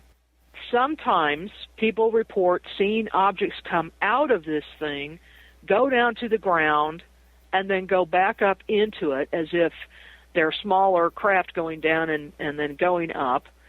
Some people say that they'll watch it for hours and stay in the same place, and all of a sudden it'll disappear and reappear again, or shoot across the sky at a certain place and then go back to its original location. I've got the television reporter, Dave Jordan, and by the way, this is on KCTV5, if you want to look it up, and I think they've got it on YouTube, the interviews. I did 3 interviews with them. He said he and his camera woman saw these streaks of light, these red and white streaks of light shooting across the sky, always in a horizontal pattern. The camera woman was so scared she wouldn't go back again, and so he had another cameraman come for the next night that I was there, and then a few days later as well during these other interviews, because she was too scared to do it. I saw one of these streaks as well as a co-investigator that was with me at the time, and it was so blinding. I happened to be looking through my high-power binoculars at the time trying to set them up, looking at one of these objects, and the streak went by, and I had to take my eyes away and close my eyes because it just actually blinded me. It was so bright. So after that, I hadn't even filled out this report and submitted it online yet when more reports started coming in from Lee Summit and Raytown and Blue Springs of these streaks of light going through the sky, red, always red and white. And nobody has been able to explain that yet. But the spinning lights in the sky have continued until about 4 weeks ago, when they just seemingly suddenly stopped, and nobody has seen one since. Chris, you want to pick up on the question or what? Yeah, it's very intriguing. It does sound like something strange. It doesn't conform to Betelgeuse setting or Arcturus rising, although some of the descriptions are similar. When you get into things streaking across the sky or hanging in the same place for an extended period of time and not appearing to move at all, then obviously that's not a star or planet. Right. So it sounds like this one object, though, was actually over Kansas. If you're looking north by northwest in the Kansas City area, then that would have put it over maybe somewhere, I'm just guessing, but somewhere west of Atchison, Kansas. Anybody up in that area report anything? Did you get any concurrent reports from people in the area where this object appeared to be hovering? Only one that I've heard of from Kansas. Kansas has been very quiet. And it's really hard to tell distance from where we were standing in Blue Springs. It's like 35 miles from the Kansas border. Right. Okay. Yeah, is that right on? It's kind of near the Missouri then, right? Yeah, it's in Missouri. We have Margie Kay. She's Assistant State Director for Missouri MUFON. We're discussing some incredible UFO encounters in and around Kansas City, and we'll see how far afield they went. Don't forget, if you have a comment or a question, write us, news@theparacast.com. Once again, that's news@theparacast.com. With Gene and Chris, you're in the Paracast.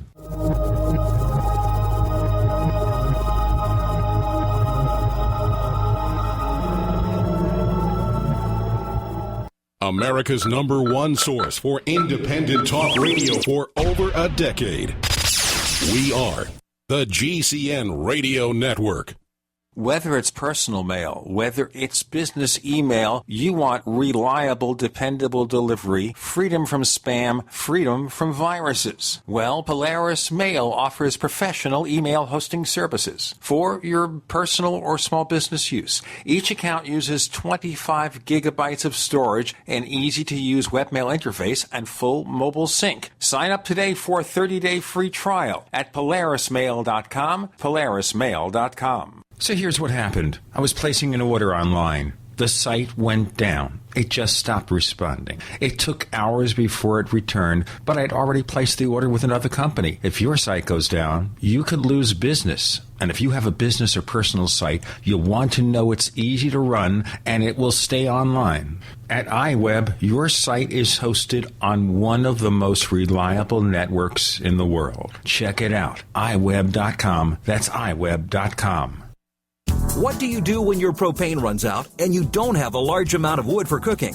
That's when you need a Grover rocket stove from StockStorage.com. The Grover rocket stove starts easily with any combustible material like junk mail, small twigs, leaves, weeds, or dry sagebrush. Then just add a small amount of kindling wood and you'll be cooking entire meals in minutes. Grover rocket stoves are made right here in the USA and are built to last a lifetime using heavy-duty thick-gauge steel and are painted with high-temp paint to withstand heat. Go to StockStorage.com and see 3 great Grover rocket stoves, stainless steel, heavy duty, or our original Grover rocket stove for only $135 and get free shipping to the lower 48. For phone orders, call 801-361-6984 or go to StockStorage.com. That's 801-361-6984 or StockStorage.com. The original Grover rocket stove minimal wood use cooking stoves, available exclusively from StockStorage.com. What's safer and cheaper than prescription drugs? Glad you asked. The answer is renovation teas. Herbal remedies are much safer and much cheaper than prescription drugs. Taste great, and most importantly, herbal teas are effective and non-addictive. Renovation tea is especially unique, and here's why. We spent years researching herbs and their beneficial properties. Renovation Teas uses only 100% organic, fair trade herbs. Our teas are blended towards specific ailments and health conditions, such as diabetes, blood pressure, anxiety, libido, detox, and much more. All Renovation Teas are formulated and hand-filled in Arkansas. Take care of yourself naturally, the way Mother Nature intended. Order Renovation Teas at renovationtea.com or call 870-784-3121. That's 870-784-3121. Renovation Teas. Renovate your health one bag at a time. Many Americans suffer from poor digestion, which can adversely affect their health. For you guys who have digestive issues, glutathione is amazingly important for inflammatory bowel disease, ulcerative colitis, Crohn's disease, stomach cancer. The glands of the stomach produce lots of glutathione. So glutathione's got multiple roles to play, and one of the best ways to upregulate, to make more glutathione, is to take the building blocks, glycine being one of the most important of the building blocks for making glutathione. Your ultimate enzymes contain something called trimethylglycine. We know it as betaine. We talk about betaine as an important ingredient for acidification, for keeping the pH of the stomach nice and low. But betaine can also help you make glutathione. Help your body build glutathione. Order Ultimate Enzymes by calling 866-735-2470. That's 866-735-2470 or on the web at brightsideben.com. That's brightsideben.com. Order today.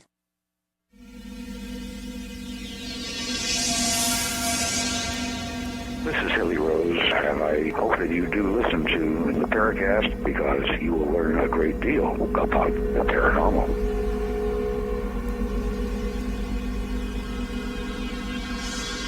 Returning to the Paracast with Gene and Chris, talking to Margie Kay, Assistant State Director for Missouri MUFON. Margie, in looking over this wave of sightings that appears to have abated now, but you never know with UFOs, they may be back tomorrow, how far afield do they go from the center being Kansas City, if we assume that's a center portion of this? How far from there did they go?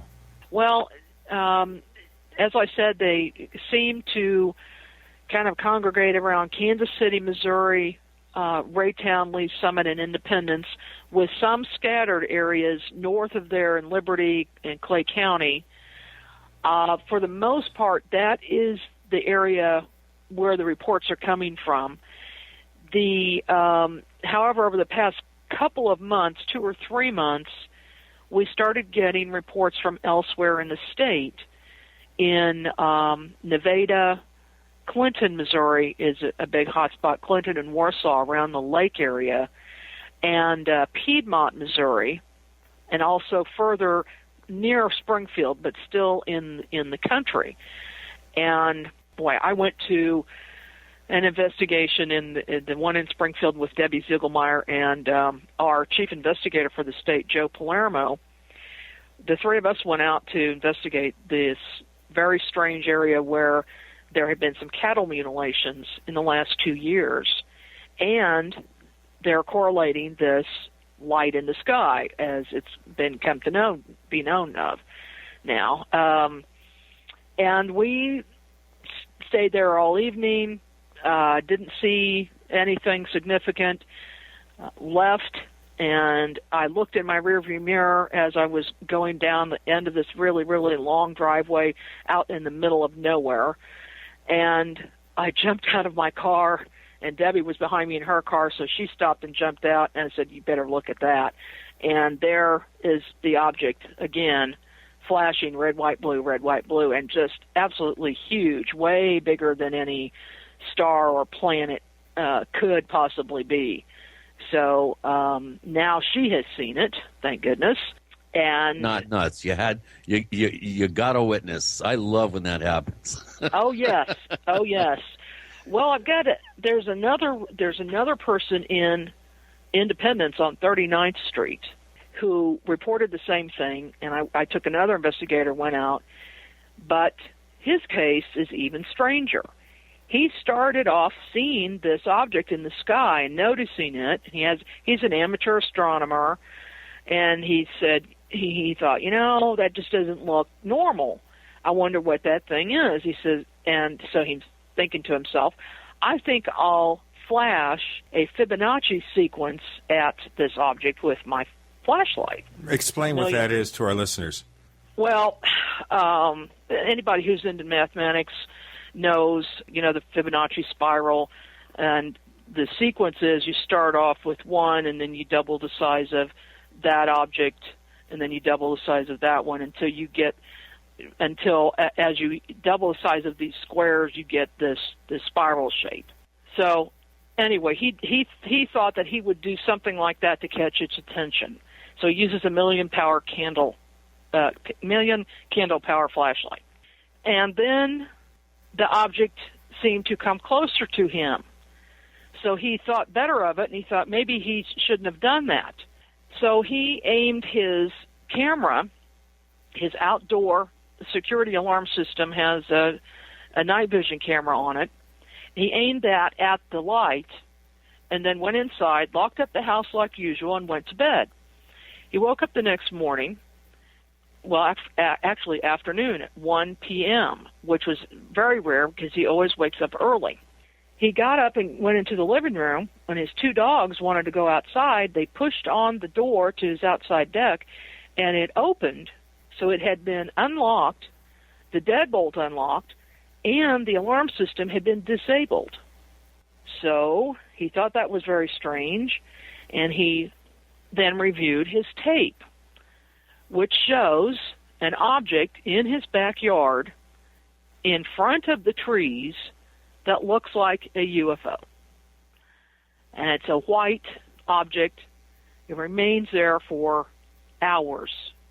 The tape is one of those that is activated by movement, and then it'll videotape for a period of time and then stop, and then movement will make it activate again. So you see this starting and stopping throughout, a several-hour period overnight, and this object remains in the same place the whole time. The odd part about it is there's another smaller object that is long, like a rod, with curved ends, that's very bright, and it starts off in the corner underneath this other object, and then at one point it just zooms up to the top right behind this object and stays there the rest of the evening. And then you don't even see these objects leave. They're just gone by the time daylight hits. They fade out by the time daylight gets there. I've had this tape analyzed by 3 different people. Nobody can figure out if this, they're all saying this was not faked. It's all original tape. It has not been photoshopped or anything like that. But nobody can figure out what it is. That's pretty bizarre. Man, you're getting some good quality stuff out there, it seems like. This is Bizarre City. Yeah, well, that too. But you mentioned before, and it kind of reminds me of a very interesting case. You mentioned the cattle mutilation phenomenon.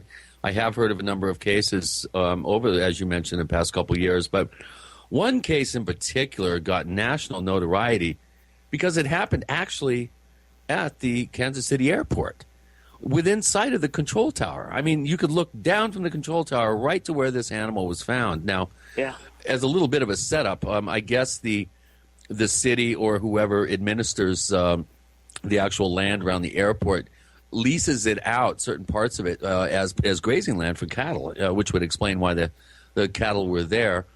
But why don't you give us a little bit of a blow-by-blow on that particular case, because I found that incredibly compelling, and as I mentioned, it did make national news. Oh, sure. Actually, it was when I was watching the news that I first heard about it, and I contacted the reporter, and I said, please put me in contact with the witness so that I can discuss this with him, and he emailed me back, and he was a little timid. He didn't want any publicity. He didn't want any problems with the owners of the property because they lease that land for their cattle to graze on. And the reason they let the cattle do that is to keep the grass down so the deer don't go out there on the runway. So they have the whole area around there is cattle grazing land. Well, he didn't want to lose that land, so I said, okay, I won't ever tell anybody your name or your location. And he said, okay, come on out. And so I took an investigator with me. It was on January the 6th when this occurred, and I was out there within a day or two after that. He said, you can look at where the cow is, but I've moved it. He moved it because it was only 30 feet from the road, and people were gawking at it, so he moved it out of sight. But I got to go in with another investigator, like I said, and then the cattle rancher had a problem with the rest of his herd, and he had to leave.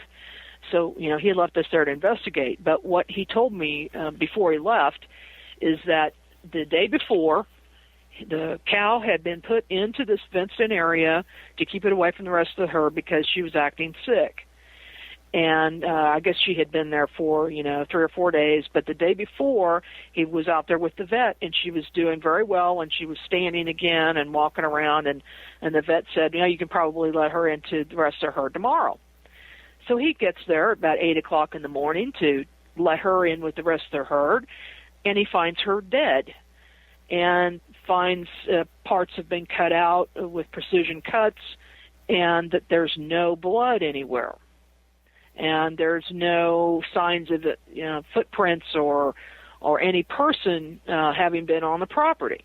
Well, he calls the vet, and the vet comes out, and he even said this online, on the radio interview, television interviews, that this was done by somebody who knew what they were doing with precision instruments, and that's all the further he would go about it.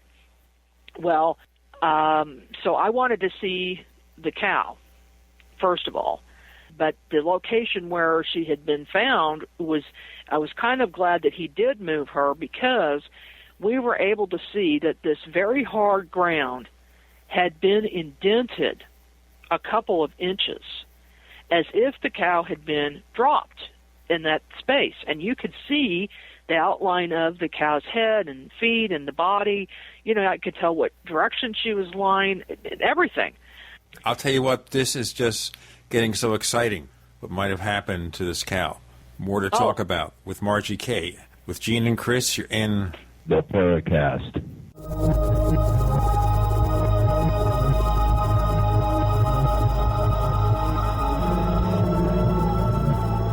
Are you tired of searching for great talk radio? Something more important. Search no more. We are the GCN Radio Network.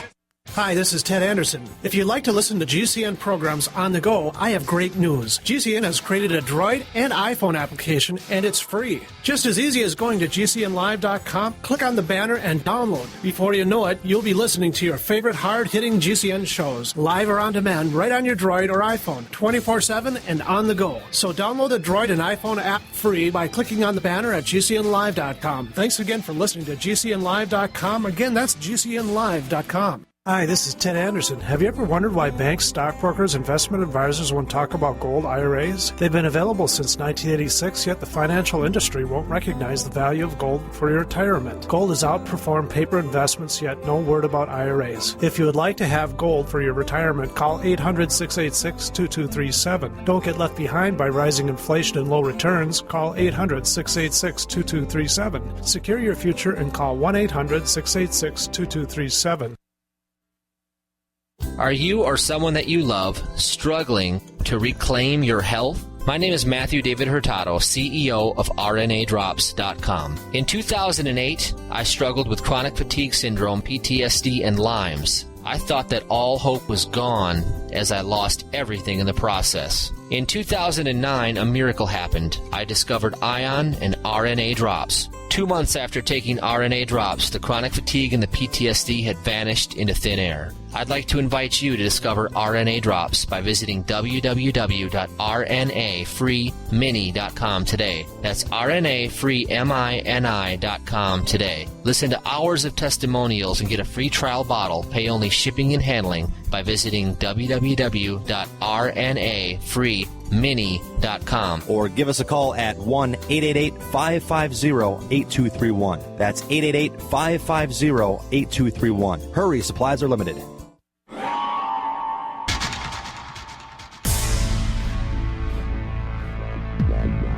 Welcome back to the Paracast, the gold standard of paranormal radio. And now, here's Gene Steinberg. With Gene and Chris on the Paracast, Margie Kay joining us, an unusual cattle-related event, which we put under the broad category of mutilations. So tell us more. Okay, so it gets even stranger. As if this isn't strange enough already. As if it isn't already, I took along some items in order to do some soil sampling. So we took samples from inside the area where the cow was on the ground, had been on the ground, and then some samples from 30 yards away. Packed those off. I sent them off to Chuck Zukowski in Colorado, who is one of the top animal mutilation experts. And he has a lab there in Colorado where he could send this stuff. So he sent my samples and his samples into the lab. And I'll tell you the results in a minute. The next This is almost just as good as having a cliffhanger. Yes, it is. So the next thing we did, it was kind of rough terrain and very cold out, So my fellow investigator, who is this big burly policeman, said he will go out to the rest of the area and look for this cow. Well, the rancher had pointed to the area where the cow had been taken. And so my partner went out, and he could not see the cow. So we're communicating on cell phones, even though we could see each other in the distance. He said, "It's not here. There's nothing here." So he proceeded to walk the whole property. He walked all around, back and forth, could not see that cow anywhere. Then he came back, and I sent the samples off. We left. I called the rancher back, and the rancher said that my partner was standing right in front of that cow. He says, "Why didn't you look at it?" I said, "Well, he couldn't see it. There wasn't anything there." He says, "Yeah, it is. It's there." So for some reason, this trained policeman, as a trained investigator, could not see this cow that was right in front of him, 2,000-pound cow. Now, we're talking here about the same phenomenon as we had earlier, where there were UFOs that people couldn't see. Exactly. And you don't think a cow is going to be that strange? No, you're not. And, like I said, he's a trained investigator. If there was something there, he would have seen it. But why he couldn't see it, I have no idea. It's just, up for speculation as to why. So bottom line is we didn't get any samples from it, but it had actually been several days since the event occurred. So who knows, maybe that wouldn't have been, in the best condition to be taking even pictures of. Not necessarily. That time of year, again, January. I know. If that thing's being refrigerated, it's going to last a lot longer than it would in August. Let's put it that way. Well, we had actually had a couple of warm days the first 2 days that it was out there. It didn't cool off till the second 2 days. Be that as it may, we were unable to get photographic evidence or take any of the hide. But the soil samples. The same time Chuck sent my samples in, he sent samples from another cattle mutilation that he had just done. This was in Colorado, and it happens to be on the 39th degree latitude, just like Kansas City, which is another thing that's happening. But we'll get back to that. So he gets me the results. And the results are that the soil itself has been turned into extremely non-water soluble soil, which means that it was subjected to extremely high temperatures in both cases. And this is the first time that either one of us have heard of any investigator coming up with a conclusion like that. So we cannot wait to do the next cattle mutilation that comes along to get that soil tested. It actually has that kind of determination has been made in the past, but continue. Really? Well, I would like to hear about that. Okay. So we can compare notes. So, I mean, there you have it. I mean, that's it for now on that particular case. Yeah, let me just interject something here. What makes this case a standout case in my mind, and what makes it extremely important, is the fact that you had the control tower of an international airport less than a quarter mile away. You correct me if I'm wrong in terms of my distance. Based on the photograph I saw, I mean, the cow's in the foreground, and there's the control tower just hundreds of yards away. Yeah. Now we all know that somebody is in that, because there's a number of people in that control tower 24/7 at all times. And nobody, to my knowledge, has any idea of what could have come down and done that within a very secure and highly observed area. Did you do any work with the airport officials? Did you talk to the guys that have the taxiing radar, the ground radar for determining planes or anything like that? Well, give us a sense of what airport personnel, what their thinking was. Well, they all claimed that there was nothing unusual that evening, that nothing happened. Now, we know it had to happen overnight, so it was in the dark. But they all claimed that nothing unusual was happening. However, I think I can shed some light on that, because since then we've had, and there was a very, very highly publicized incident with a pilot who had a UFO approach him as he flew from St. Louis to Kansas City. And that went public. This pilot called me on the phone to make his report, and he said, I can't give you my name, and I can't give you any other information than what I'm going to tell you. He said, I just had to tell someone. But the thing is, he said, as for me and the pilot and the other crew members who saw this, we will not be making any formal reports because our jobs would be in jeopardy. And the thing is, I've heard this before. I've had at least 4 other pilots tell me this over the years, that they are too afraid to make a report because other people who have done so have lost their jobs, or they've been threatened by somebody. They'll have, in one case, a pilot was taken into a room privately, spoke with some gentlemen in some black suits who did not give them any identification or tell them their names, but that insisted that whatever he saw was something else, and something else explainable, until he finally said he got the message and agreed that that's what it was, and so retracted his statement that it was a UFO. Did the guys in the black suits try to eat Jell-O with a knife? No. Were they wearing wraparound shades and singing rap songs? No, I don't think so. Okay, just checking. But, were they the men in black? Apparently they were, because they told him he didn't see what he saw. And so since that is pretty typical, it does not surprise me that nobody at the airport saw anything. Or if they saw something, it's not as if they're going to admit that they saw anything. Now, you bring up the specter of the men in black. In connection with these sightings, we understand, in an airport tower where things might happen. Do we have people running around doing the men in black shenanigans, or is this just a singular incident? No, we have them.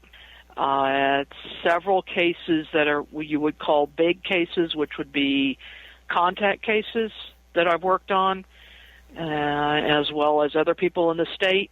When we do that, we get followed by government vehicles. And they make it so obvious and so easy for us to see them, and get so close to us, and in some cases in a parking lot where 2 of them will park next to each other and then follow us in a restaurant. This is obvious in the sense of how they're dressed, or in the kind of vehicle they drive, or the license plate? Both, okay. All 3. I mean, they're doing it to be obvious, and I don't know if it's just some kind of a warning or what, but they're letting us know they're there. You're being spooked by spooks? Yeah. Wow. Okay. We always wonder in our forums at forum.theparacast.com who the government disinformation agents might be. That several of our members, maybe even active ones, may have another job that we don't know about. We'll get into more of what's going on with Margie Kay, Assistant State Director for Missouri MUFON, about the Kansas City UFO flap and more. With Gene and Chris, you're in the Paracast.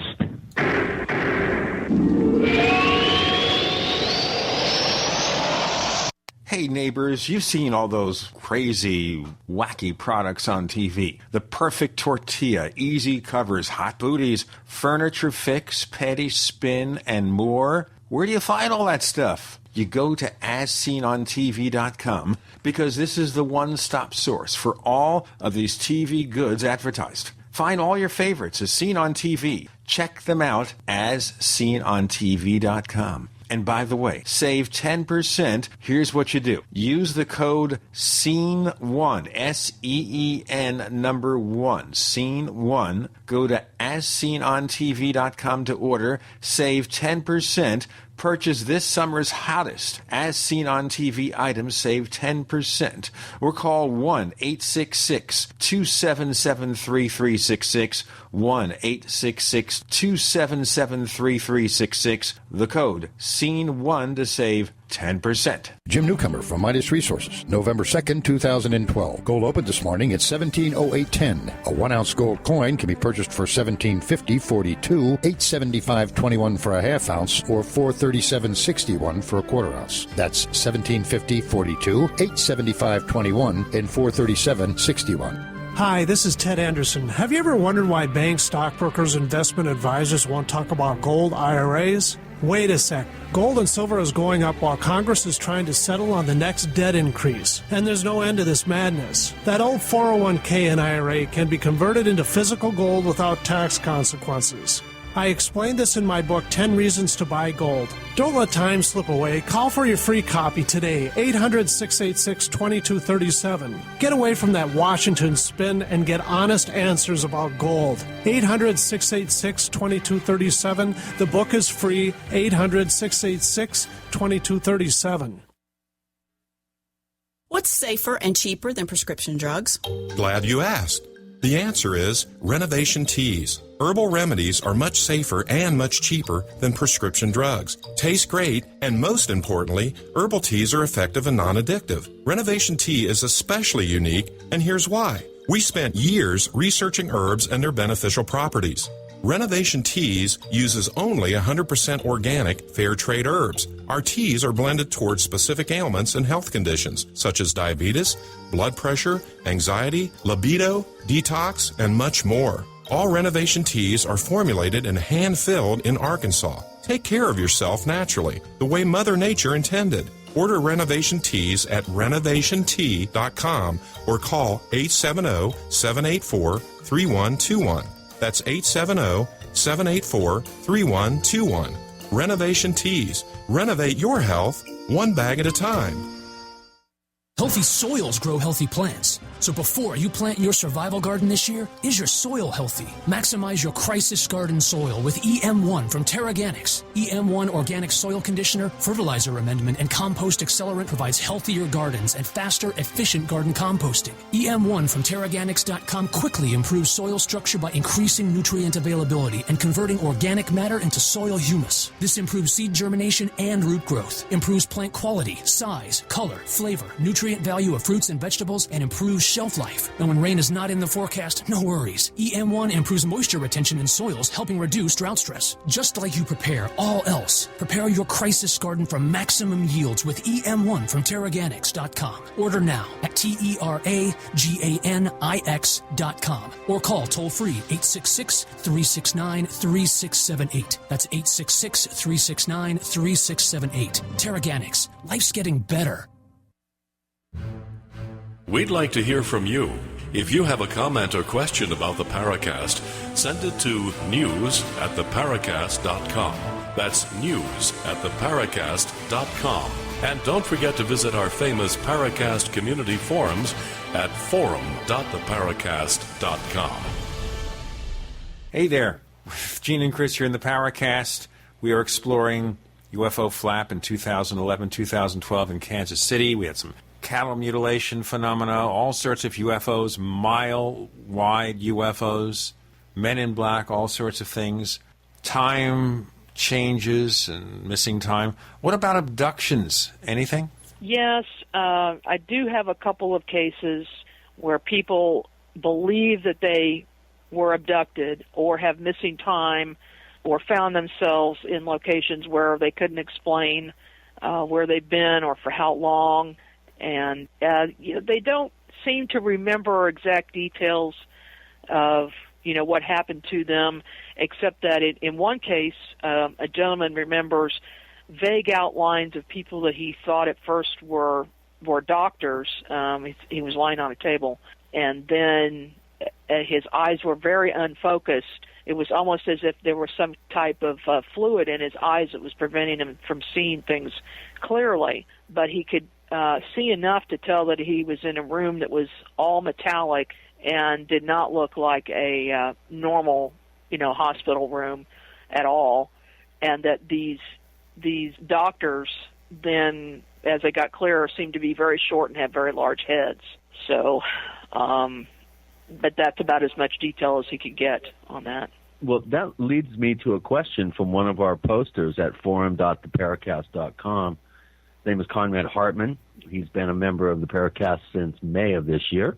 And since we're on the subject of abductions, which he wanted to discuss with you in his question, he goes on to ask, how were the experiences affected after the event? And can you speak about any psychological impact that on these witnesses or participants post-event? And then if we have time, he says, what are your views on abduction research, and what do you think researchers are doing right, and what have they been doing wrong? It's kind of that's a big question, but let's first look at your actual cases and how these people have been affected. Well, the underlying theme, psychologically, what people say to me is, my life has changed forever, or I'm never going to view things the same. You know, they'll say something very profound like that. But in one particular case, a gentleman, the one I told you about, 63rd Street, with that very, very close encounter, he's had profound life-changing experiences, and one of the things that he suddenly was able to do the day after this event, he got in his mind that he could heal people. And his partner, his friend, who was also a witness to this event, was suffering from a migraine headache, and really, really severe. And we think it, may have been caused by the event. We don't know. But this friend of his, who suddenly had the idea that he could heal, he says, I can help you. So he went over to the house, just put his hand on his shoulder, and just thought about the headache going away and him feeling better. Oh, and he was real nauseous too. And within 10 minutes, everything was gone, and he felt perfectly fine. I'll tell you, I could use this guy because I've been suffering a really severe set of back pain since we moved recently. Yeah, well, you and a lot of other people. But it seems that he also healed this man's daughter from severe asthma. She had been suffering from for years and years, and was going into a doctor's visit the next day, and he said, well, let me try this. So he worked on her. The next day she went back to the doctor, who reported that she was cured of it, and it was gone. And he couldn't understand it. And he said, what did you do? So, and then the other thing is, psychologically, that this man's perspective on life has totally changed. His wife said his personality has changed, and he's a complete different person. Now he's very calm, relaxed demeanor. He does not get upset at little things, and, just a totally changed person. Well, that leads me to some questions that I wanted to bring up related to the gentleman that claims he's had hundreds and hundreds of visitation experiences since he was 12, over the space of, 51 years or something. What does he say the agenda is? Why has he been singled out to be visited, and what sort of relationships has he established? Can we get more of a sense of these beings that he claims to be interacting with? It seems like probably one of the longest ongoing claims of visitation I've ever heard of. Very, very intriguing. Yes, he says there are multiple different types. There are over 30 different types of beings have visited him, and that he gave me a specific number I can't remember right now, but it's like 85% of whatever this total is are benevolent beings, and they're here to help him and to help humanity and help the planet. And they have these messages that we need to quit destroying the planet, to take care of it, to quit fighting with each other, stop the warring, and to have a one-world government, and they talk about some other things like preparation for shift to the fifth dimension, and that people need to work on meditation and increasing their vibratory rate and increase their awareness level in order to interact with these other higher beings that are interdimensional. And he says that these beings come from multiple dimensions, all the way from the fourth dimension up to the 15th, something like that. And then he said some of them are what we would call bad, that they seem to not have much of a caring personality, that they're just more or less going through the motions, doing a job during these abductions, and that the negative ones are the reptilian types and one type of the grays with the big eyes, but there are multiple different types of grays, and that he doesn't trust them. But here's a strange thing. They all like bread. They like our bread. So he started bringing, after the first time that they stole bread out of his car, he started bringing bread with him, and that they seemed to treat him nicer and treat him better now than they used to. Well, I'll tell you what, he should try to give them bagels. Real, honest-to-goodness, New York-style bagels, Yes. which is very difficult to get in Arizona, let alone Missouri. I don't know how the bagel availability is in your part of the country. But seriously speaking here, the one thing I wanted to mention here is that this kind of message about the multiple vibratory levels and bad beings and good beings, that's a pretty standard message of people who have some sort of psychic encounter or contactee experience, isn't it? It is, and I think there's a common thread going on here, and I think people are getting the same messages in different ways. I believe that, say, people who are meditate a lot are getting these messages telepathically, and this brings up a point. What are these, what we're calling extraterrestrials? Are they really extra-dimensional beings? Are they highly spiritually evolved beings? Have they been here all along, and we're the newcomers? I've been saying that for years. Chris has been saying that for years. I've been making suggestions of that nature. Yeah. We have Margie Kay joining us with Gene and Chris. You're in the Paracast.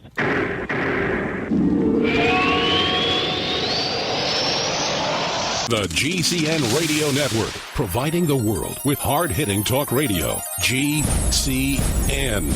Great talk radio starts here.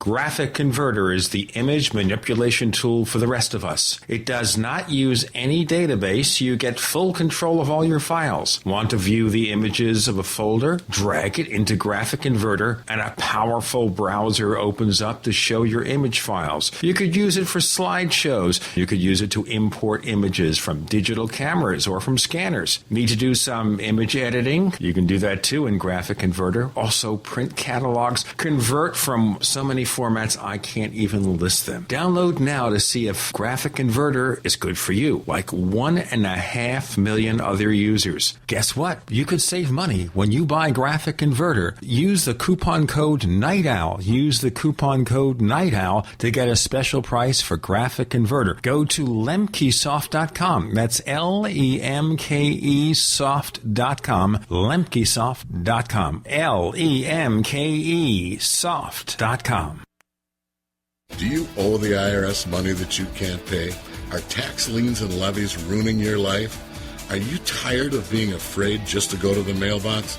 If this describes you, then Dan Pilla can help.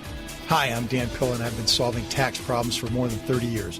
In fact, I wrote the book that made it possible to negotiate settlements with the IRS, and I've helped thousands of people do exactly that. Call now at 800-346-6829 to learn how I can help you. You know your IRS debt will not go away by itself, but you don't have to live in fear anymore. New changes to IRS policies will help more people than ever before eliminate their debts once and for all. There's no need for you to suffer another day with IRS debt. Call 800-346-6829. I can help you eliminate wage and bank levies, release tax liens, and negotiate a settlement with the IRS that will put your tax nightmare behind you forever. Call 800-34-NO-TAX or go to my website, taxhelponline.com. That's taxhelponline.com.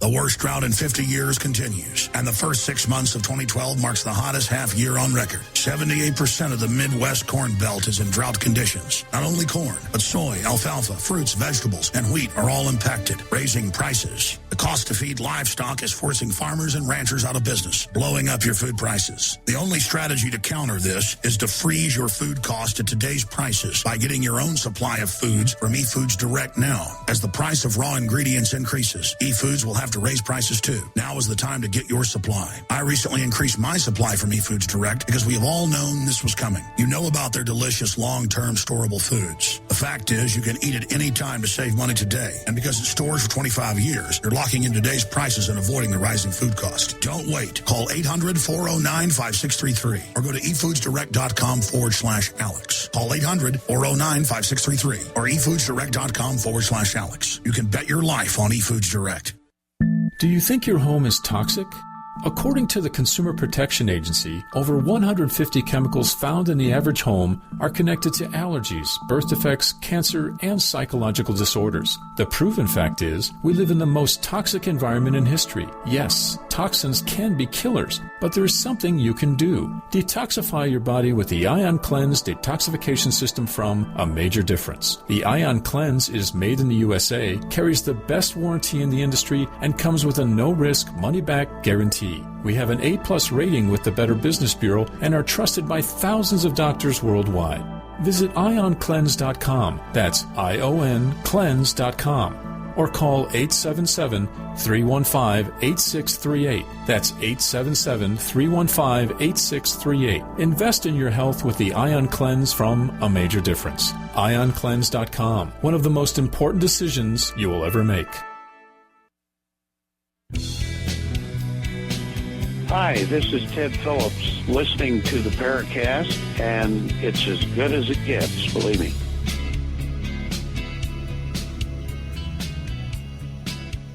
We're down to 2 segments. Fascinating session, starting with the Kansas City UFO flap, and now encounters with unusual beings and wondering just what they're up to. Are they extraterrestrials from other dimensions? Maybe there's a hidden race of beings who coexist with us right here on Earth, and they interact with us in different ways for different reasons. But then, if all this is going on, this is the thing I worry about when you have people who get contact with higher beings.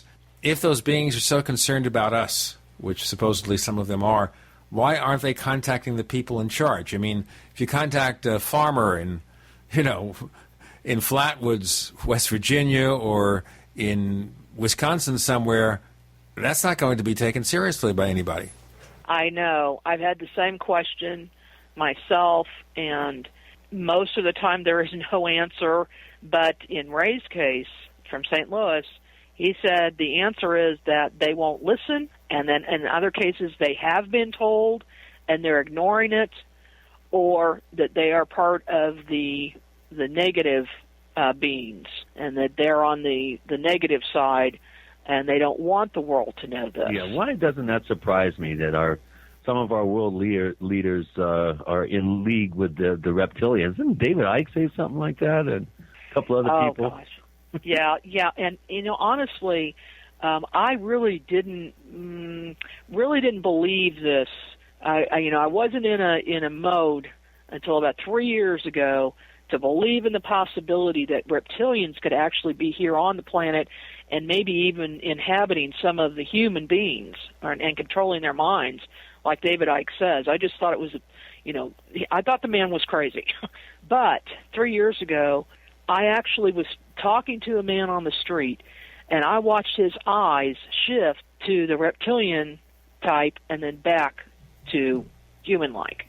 Okay. I really want to hear more details here. Okay, we get reptilian eyes and human eyes. All right, describe it in more detail, the entire effect. You know how the pupil of the eye on a cat goes up and down, and that's what a reptilian eye does as well. It's more of an oblong pointed shape than the round pupil in the center. Okay? I watched this eye shift. His eyes both changed to that and then changed back. It was as if there was a cloaking device over his face, allowing this to happen. And it took that to make me realize that anything is possible. Yeah, and that's not as outrageous sounding obviously on the surface that sounds outrageous, but I personally, in my investigative work, have had a number of reports, people claiming the same thing, and a story from Dr. John Altshuler, whose name you might remember. He worked back in the 80s and 90s, early to mid-90s with Linda Howe, was a hematologist from Denver, Colorado. Mm-hmm. He claimed he went to a convention down in Miami, I think in the late 80s, and there was only one room left, and there were two people that wanted that room, him and some other guy. They agreed to share the room, and in the morning, his bed was just opposite the bathroom door, and he noticed the guy was in there, like, putting on contacts, and the guy turned and looked at him. He was not real. John hadn't made any motion or movement to alert the guy that he was awake, and the guy just kind of glanced over at him, and he had vertical shaped pupils and was putting in regular contact lenses to hide the fact. Well, the next thing we'll hear, Chris, is that he takes off the skin. Chris takes off the skin and becomes a reptilian like the TV series V. Well, I don't know about that, but all John said was the guy had reptile eyes, and it freaked him out so bad he left the room, he grabbed his stuff, he left, and did not attend the conference. Yeah. Now, okay, so I gather this is being taken real seriously here. We want to wonder what kind of things we're seeing here, or maybe, maybe they're projecting something on us. Another possibility voiced about UFOs is that they are projections. We're not seeing the real phenomenon. So if we're seeing holographic images, the holodeck personified, the holodeck being, of course, this device they used over in Star Trek Next Generation and the successor TV series. What do you think about that, Margie, that we're seeing not a real thing, but some kind of presentation, projection or something? Well, now you just opened the Matrix. I have, haven't I? I've been pondering this, and you get to a point where you start to wonder, is anything real? What are we seeing around us? Is this all some type of holographic projection? Is there any possibility that the Matrix is the real thing? It just goes deeper and deeper. Everything is a projection. Actually, it's the brain generating signals that then the mind interprets, and we all sort of live within some form of consensual agreement that a chair is a chair, the sky is blue.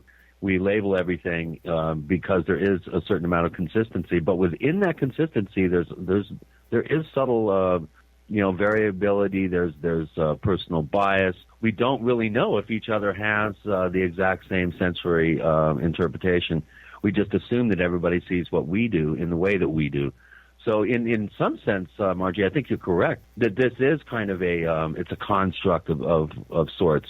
I mean, we're dealing with objects that aren't really solid. They're mostly negative space between atoms. This gets into some pretty heady philosophic territory, which I don't think we need to digress too far into. But we need to be open-minded, I think, and I think you'll agree that just because it looks like a duck and quacks like a duck doesn't mean it tastes like one.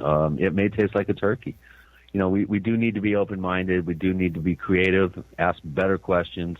Getting back to Conrad's question, what do you think we've been doing right in abduction research, and what do you think is wrong?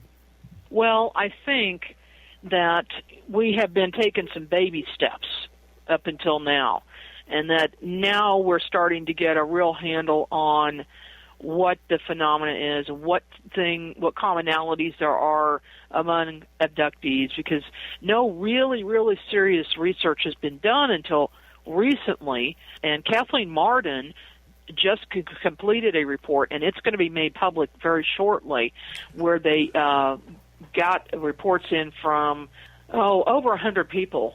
All right, Kathleen Marden is a friend of the show. We've had her on a number of times. Yeah. And we love talking to her, and she did send me the release with this information. So I can say we haven't made any arrangements yet, but I am in touch with her. Hopefully we'll get her on the show to answer so many of our listener questions. Oh, sure. And, that is a way to start. I did my own abduction survey over the past 10 years, and I've got as well over 100 participants in that. And I found some things that were part of my survey that she did not include in hers.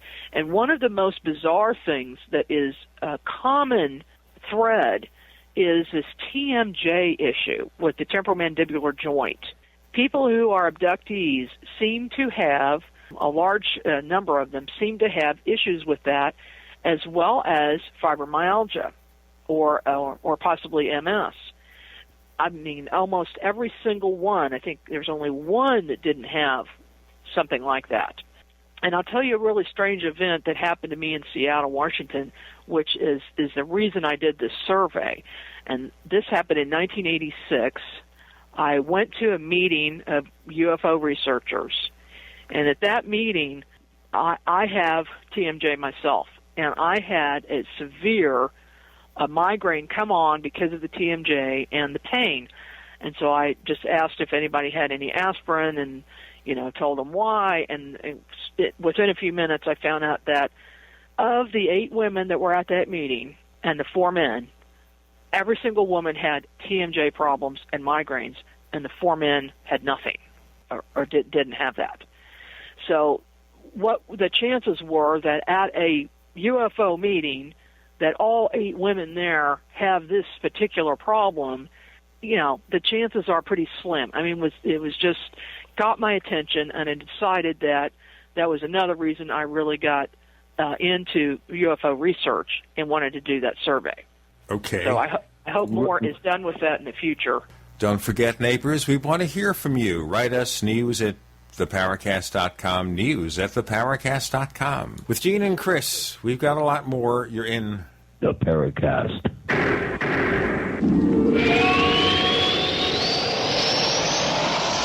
America's #1 source for independent talk radio for over a decade.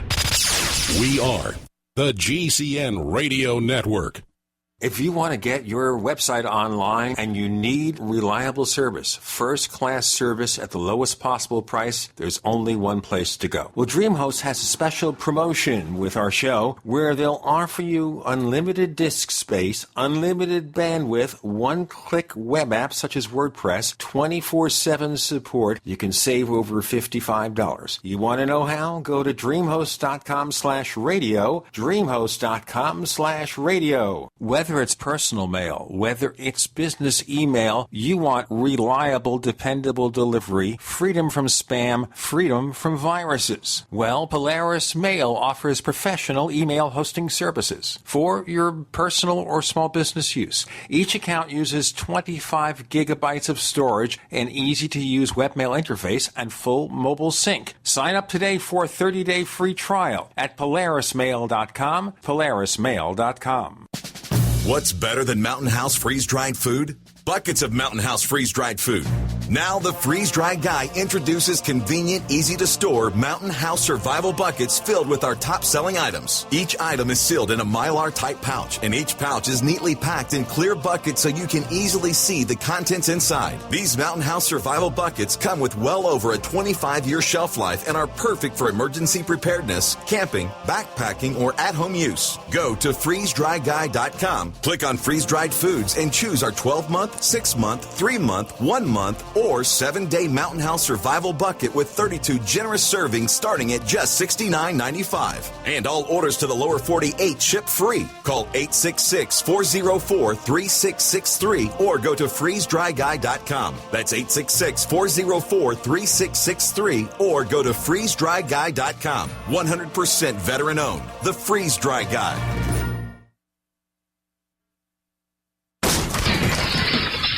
That's what it sounds like when a burglar kicks in the door of a dark house that looks like no one is home. Don't let your home be the next target. Make it look like someone is home watching television with Fake TV. Fake TV is a small electronic device that makes the same light as a real television. So from outside, it looks like someone is home watching TV. Fake TV plugs in just like a lamp on a timer, but is far more convincing to burglars. Fake TV deters burglars, costs far less than an alarm, and is highly recommended by numerous police departments. Use it anytime you're away from home. To order your Fake TV for only $34.95, go to faketv.com or call 1-877-5-FAKE-TV. Each additional Fake TV is only $29.95. So get one for you and one for a loved one for safety, security, and peace of mind for both of you. Call 877-5-FAKE-TV or go to faketv.com. faketv.com, the burglar deterrent.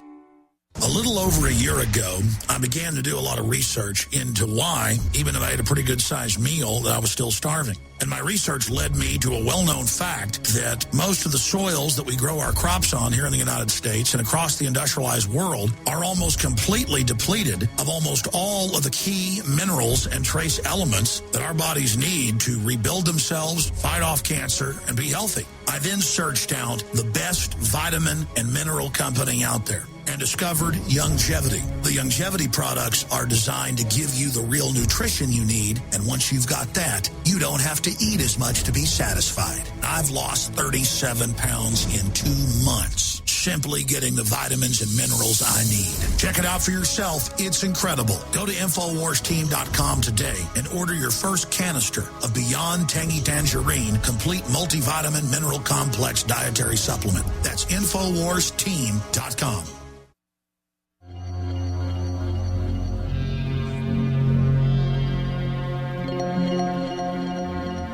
Hi, my name is Richard Dolan. You're listening to the Paracast.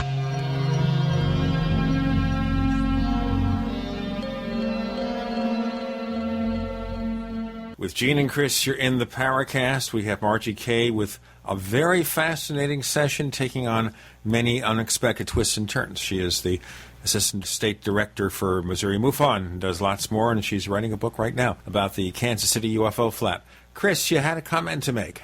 Yeah, I wanted Margie to, for some of our listeners who are not aware of exactly what TMJ is, if you could describe that particular condition for us. Oh, sure. Well, it's a temporomandibular joint. It's the jaw joint, and it's the strongest muscle in the entire body around that joint. And it seems that I even had surgery to try to correct it, which didn't work. But, and I really don't think that the doctors know the reasons for this because they're just playing around with experiments trying to fix the problem, as well as dentists. I had braces 4 times by dentists and mouth guards and just on and on and on, and finally the surgery trying to stop it. Well, that didn't do it. So I think what the public should know is that there might be something else going on here with people that have TMJ issues. And if they have also had UFO encounters, maybe it's related. We just really need to do some more research on that. Never heard of that particular correlation before. That's actually fascinating. That's man, you learn something every day. I have heard about fibromyalgia as being I think more commonly associated with abductees. So getting back to that question, where do you come down on hypnotic regression, and do you really buy into the claims of some abduction researchers, David Jacobs, of course the late Bud Hopkins, who feel millions of people are being abducted? Do you feel that this is an accurate statement? And where do you come down on hypnotic regression as a viable investigative tool? Well, I think it is a viable investigative tool. I've undergone it myself, and I can say that it really helps you remember details. Whereas, if you really want to know what has happened with an abduction scenario or anything else, it really works. Now, not everybody can be hypnotized, so, it's a matter of maybe having to do that over a few sessions before a real deep hypnosis will occur. But so I personally know that it works, and I know other people who have had it done. The only thing that I want to caution people against is that they really need to have it done by a licensed therapist who will also be there in order to help you deal with issues that will come up as a result of the regression. And the thing to mention, too, here is you need someone who's not going to ask leading questions, which is why you mentioned a professional therapist. And by the way, Kathleen Martin is a professional therapist, and she does hypnosis, so that's one example. But that's the point. You want to make sure somebody knows what they're doing, and they don't do it on the telephone. We've heard some abduction researchers, unnamed, who do these things on the phone, like to people who live in New Zealand from Philadelphia, and you can't do that. I'm sorry, folks. No. I don't think you can do that. You have to observe a patient's reactions. If somebody is that far off and needs help, they get help locally. Maybe you work with a local therapist if you're a researcher, but that's a really big issue. Listen, we're on our last segment here, and there's so much ground to cover. I know we'll not get to all of it, but one thing that you'd mentioned, I think, in your emails to me about weird sounds being heard. Is this in connection with UFO flap or what? Well, I'm tending to think that it is, although it could be something entirely different. All I know is that these weird tones that people are hearing, there was a flap of these tones all over the world last year that, even Debbie Ziegelmeyer even got a recording of it. But then there was about a year of time off, and now they seem to have started again, especially in the Kansas City area. Or I'm just hearing this from other people, and I've heard it myself. My husband has heard it. It is a low, like a wah, wah, wah sound, really deep and low. Then there's a mid-tone that sounds like something electronic. And then above that, there's a high harmonic. Now, you're a musician. You understand this. Yes. Which is why I wanted to mention that. Just know that this is a complicated tone. It is not just a simple single tone that could maybe be created by something digital or whatever. In fact, the other night, this is just a week ago, my husband sat up in bed at 12:30 and says, "What's that sound?" And I listened and I heard the tone again because I'd been telling him that I've been hearing this thing. He says, "Is that the train?" And I said, "No." And I went to open the window, and we listened and listened, and it definitely was not a train. So other people are reporting the same sort of thing. They're calling it a horn sound that's not like any horn they've ever heard in their life. In some cases, it's being heard over phone lines or through Skype, but not just from outside. A lot of times people hear it outside only and not inside, but they can't determine a direction that it's coming from. And there's a lot of speculation. I mean, maybe it's UFO related. Maybe it has something to do with this harmonic convergence that people are talking about and this movement into the fifth dimension as we approach December 21st. Well, I think we all need a few changes. This has been a really disrupting year for a lot of people, myself and certainly Chris. Now, I want to ask you, though, with these sounds, we have recordings of it. Can you get us copies of the recordings? We can run them on the air or post in our forums? I can probably get you a copy of one recording, and I'll get that and be glad to send it to you. Okay, I appreciate that very much. I think we're going to want all the sound recording experts on our staff, including Chris, who's been involved in audio and video production himself for a number of years, to listen to it, to see what's going on, to see where the sound might be generated. Now, this is nothing that somebody could hoax. I wouldn't think anybody could hoax it, especially with the tones that are being heard outside that can't be located. Yeah, it's too widespread and too pervasive. It's like asking, could somebody have been hoaxing the Taos hum or the Kokomo hum or any number of, fairly at times fairly consistent sounds that a certain percentage of people can hear. Again, as Margie will probably agree, not everybody can hear these things. You tend to have some sort of predilection to be able to hear it. I think when they did the survey, Los Alamos was asked by then Congressman Bill Richardson to do a survey in the Taos area, and I think they came up with 27%, I think, of the people surveyed claimed that they were able to hear the Taos hum, which leaves, 73% of the people couldn't hear it. So this isn't something that, and it's very difficult to record as well. At least the Taos hum is, because it's such a low frequency, very deep and not very strong signal. And the other problem is not just the recording process. There is the playback process where the sound systems that most people have cannot reproduce really low frequencies. Mm-hmm. Yes, especially on your iPod. Oh yes, even the new AirPods that Apple came out with has something called EarPod, which is a new kind of specially shaped earphones. Okay, that's supposed to reproduce bass frequencies better, but dimes to donuts, I bet there's a lot that it won't be able to reproduce. And I say this because one time, long time ago, I had these amazing loudspeakers from a friend of mine, the audio business, Bob Carver, which he called amazing, and they'd get down and deep. The thing was 6 foot high. Yeah. Well, yeah, you're talking your headphones and iPods and that sort of thing. No, doesn't happen. They can't get below really 100 cycles. They're lucky if they do. It's tenuous. Sure. Margie Kay, tell us where we can get more of your stuff. Oh, just go to my website at margiekay.com. It's MargieKay.com.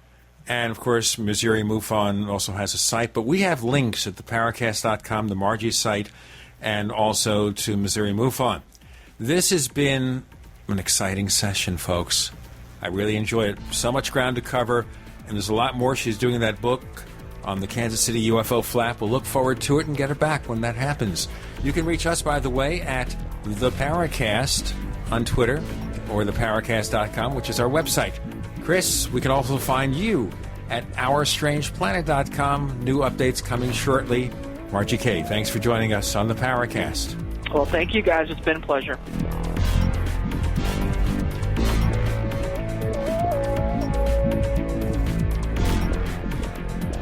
The Paracast, featuring Gene Steinberg and Christopher O'Brien, is a copyrighted presentation of Making the Impossible, Incorporated.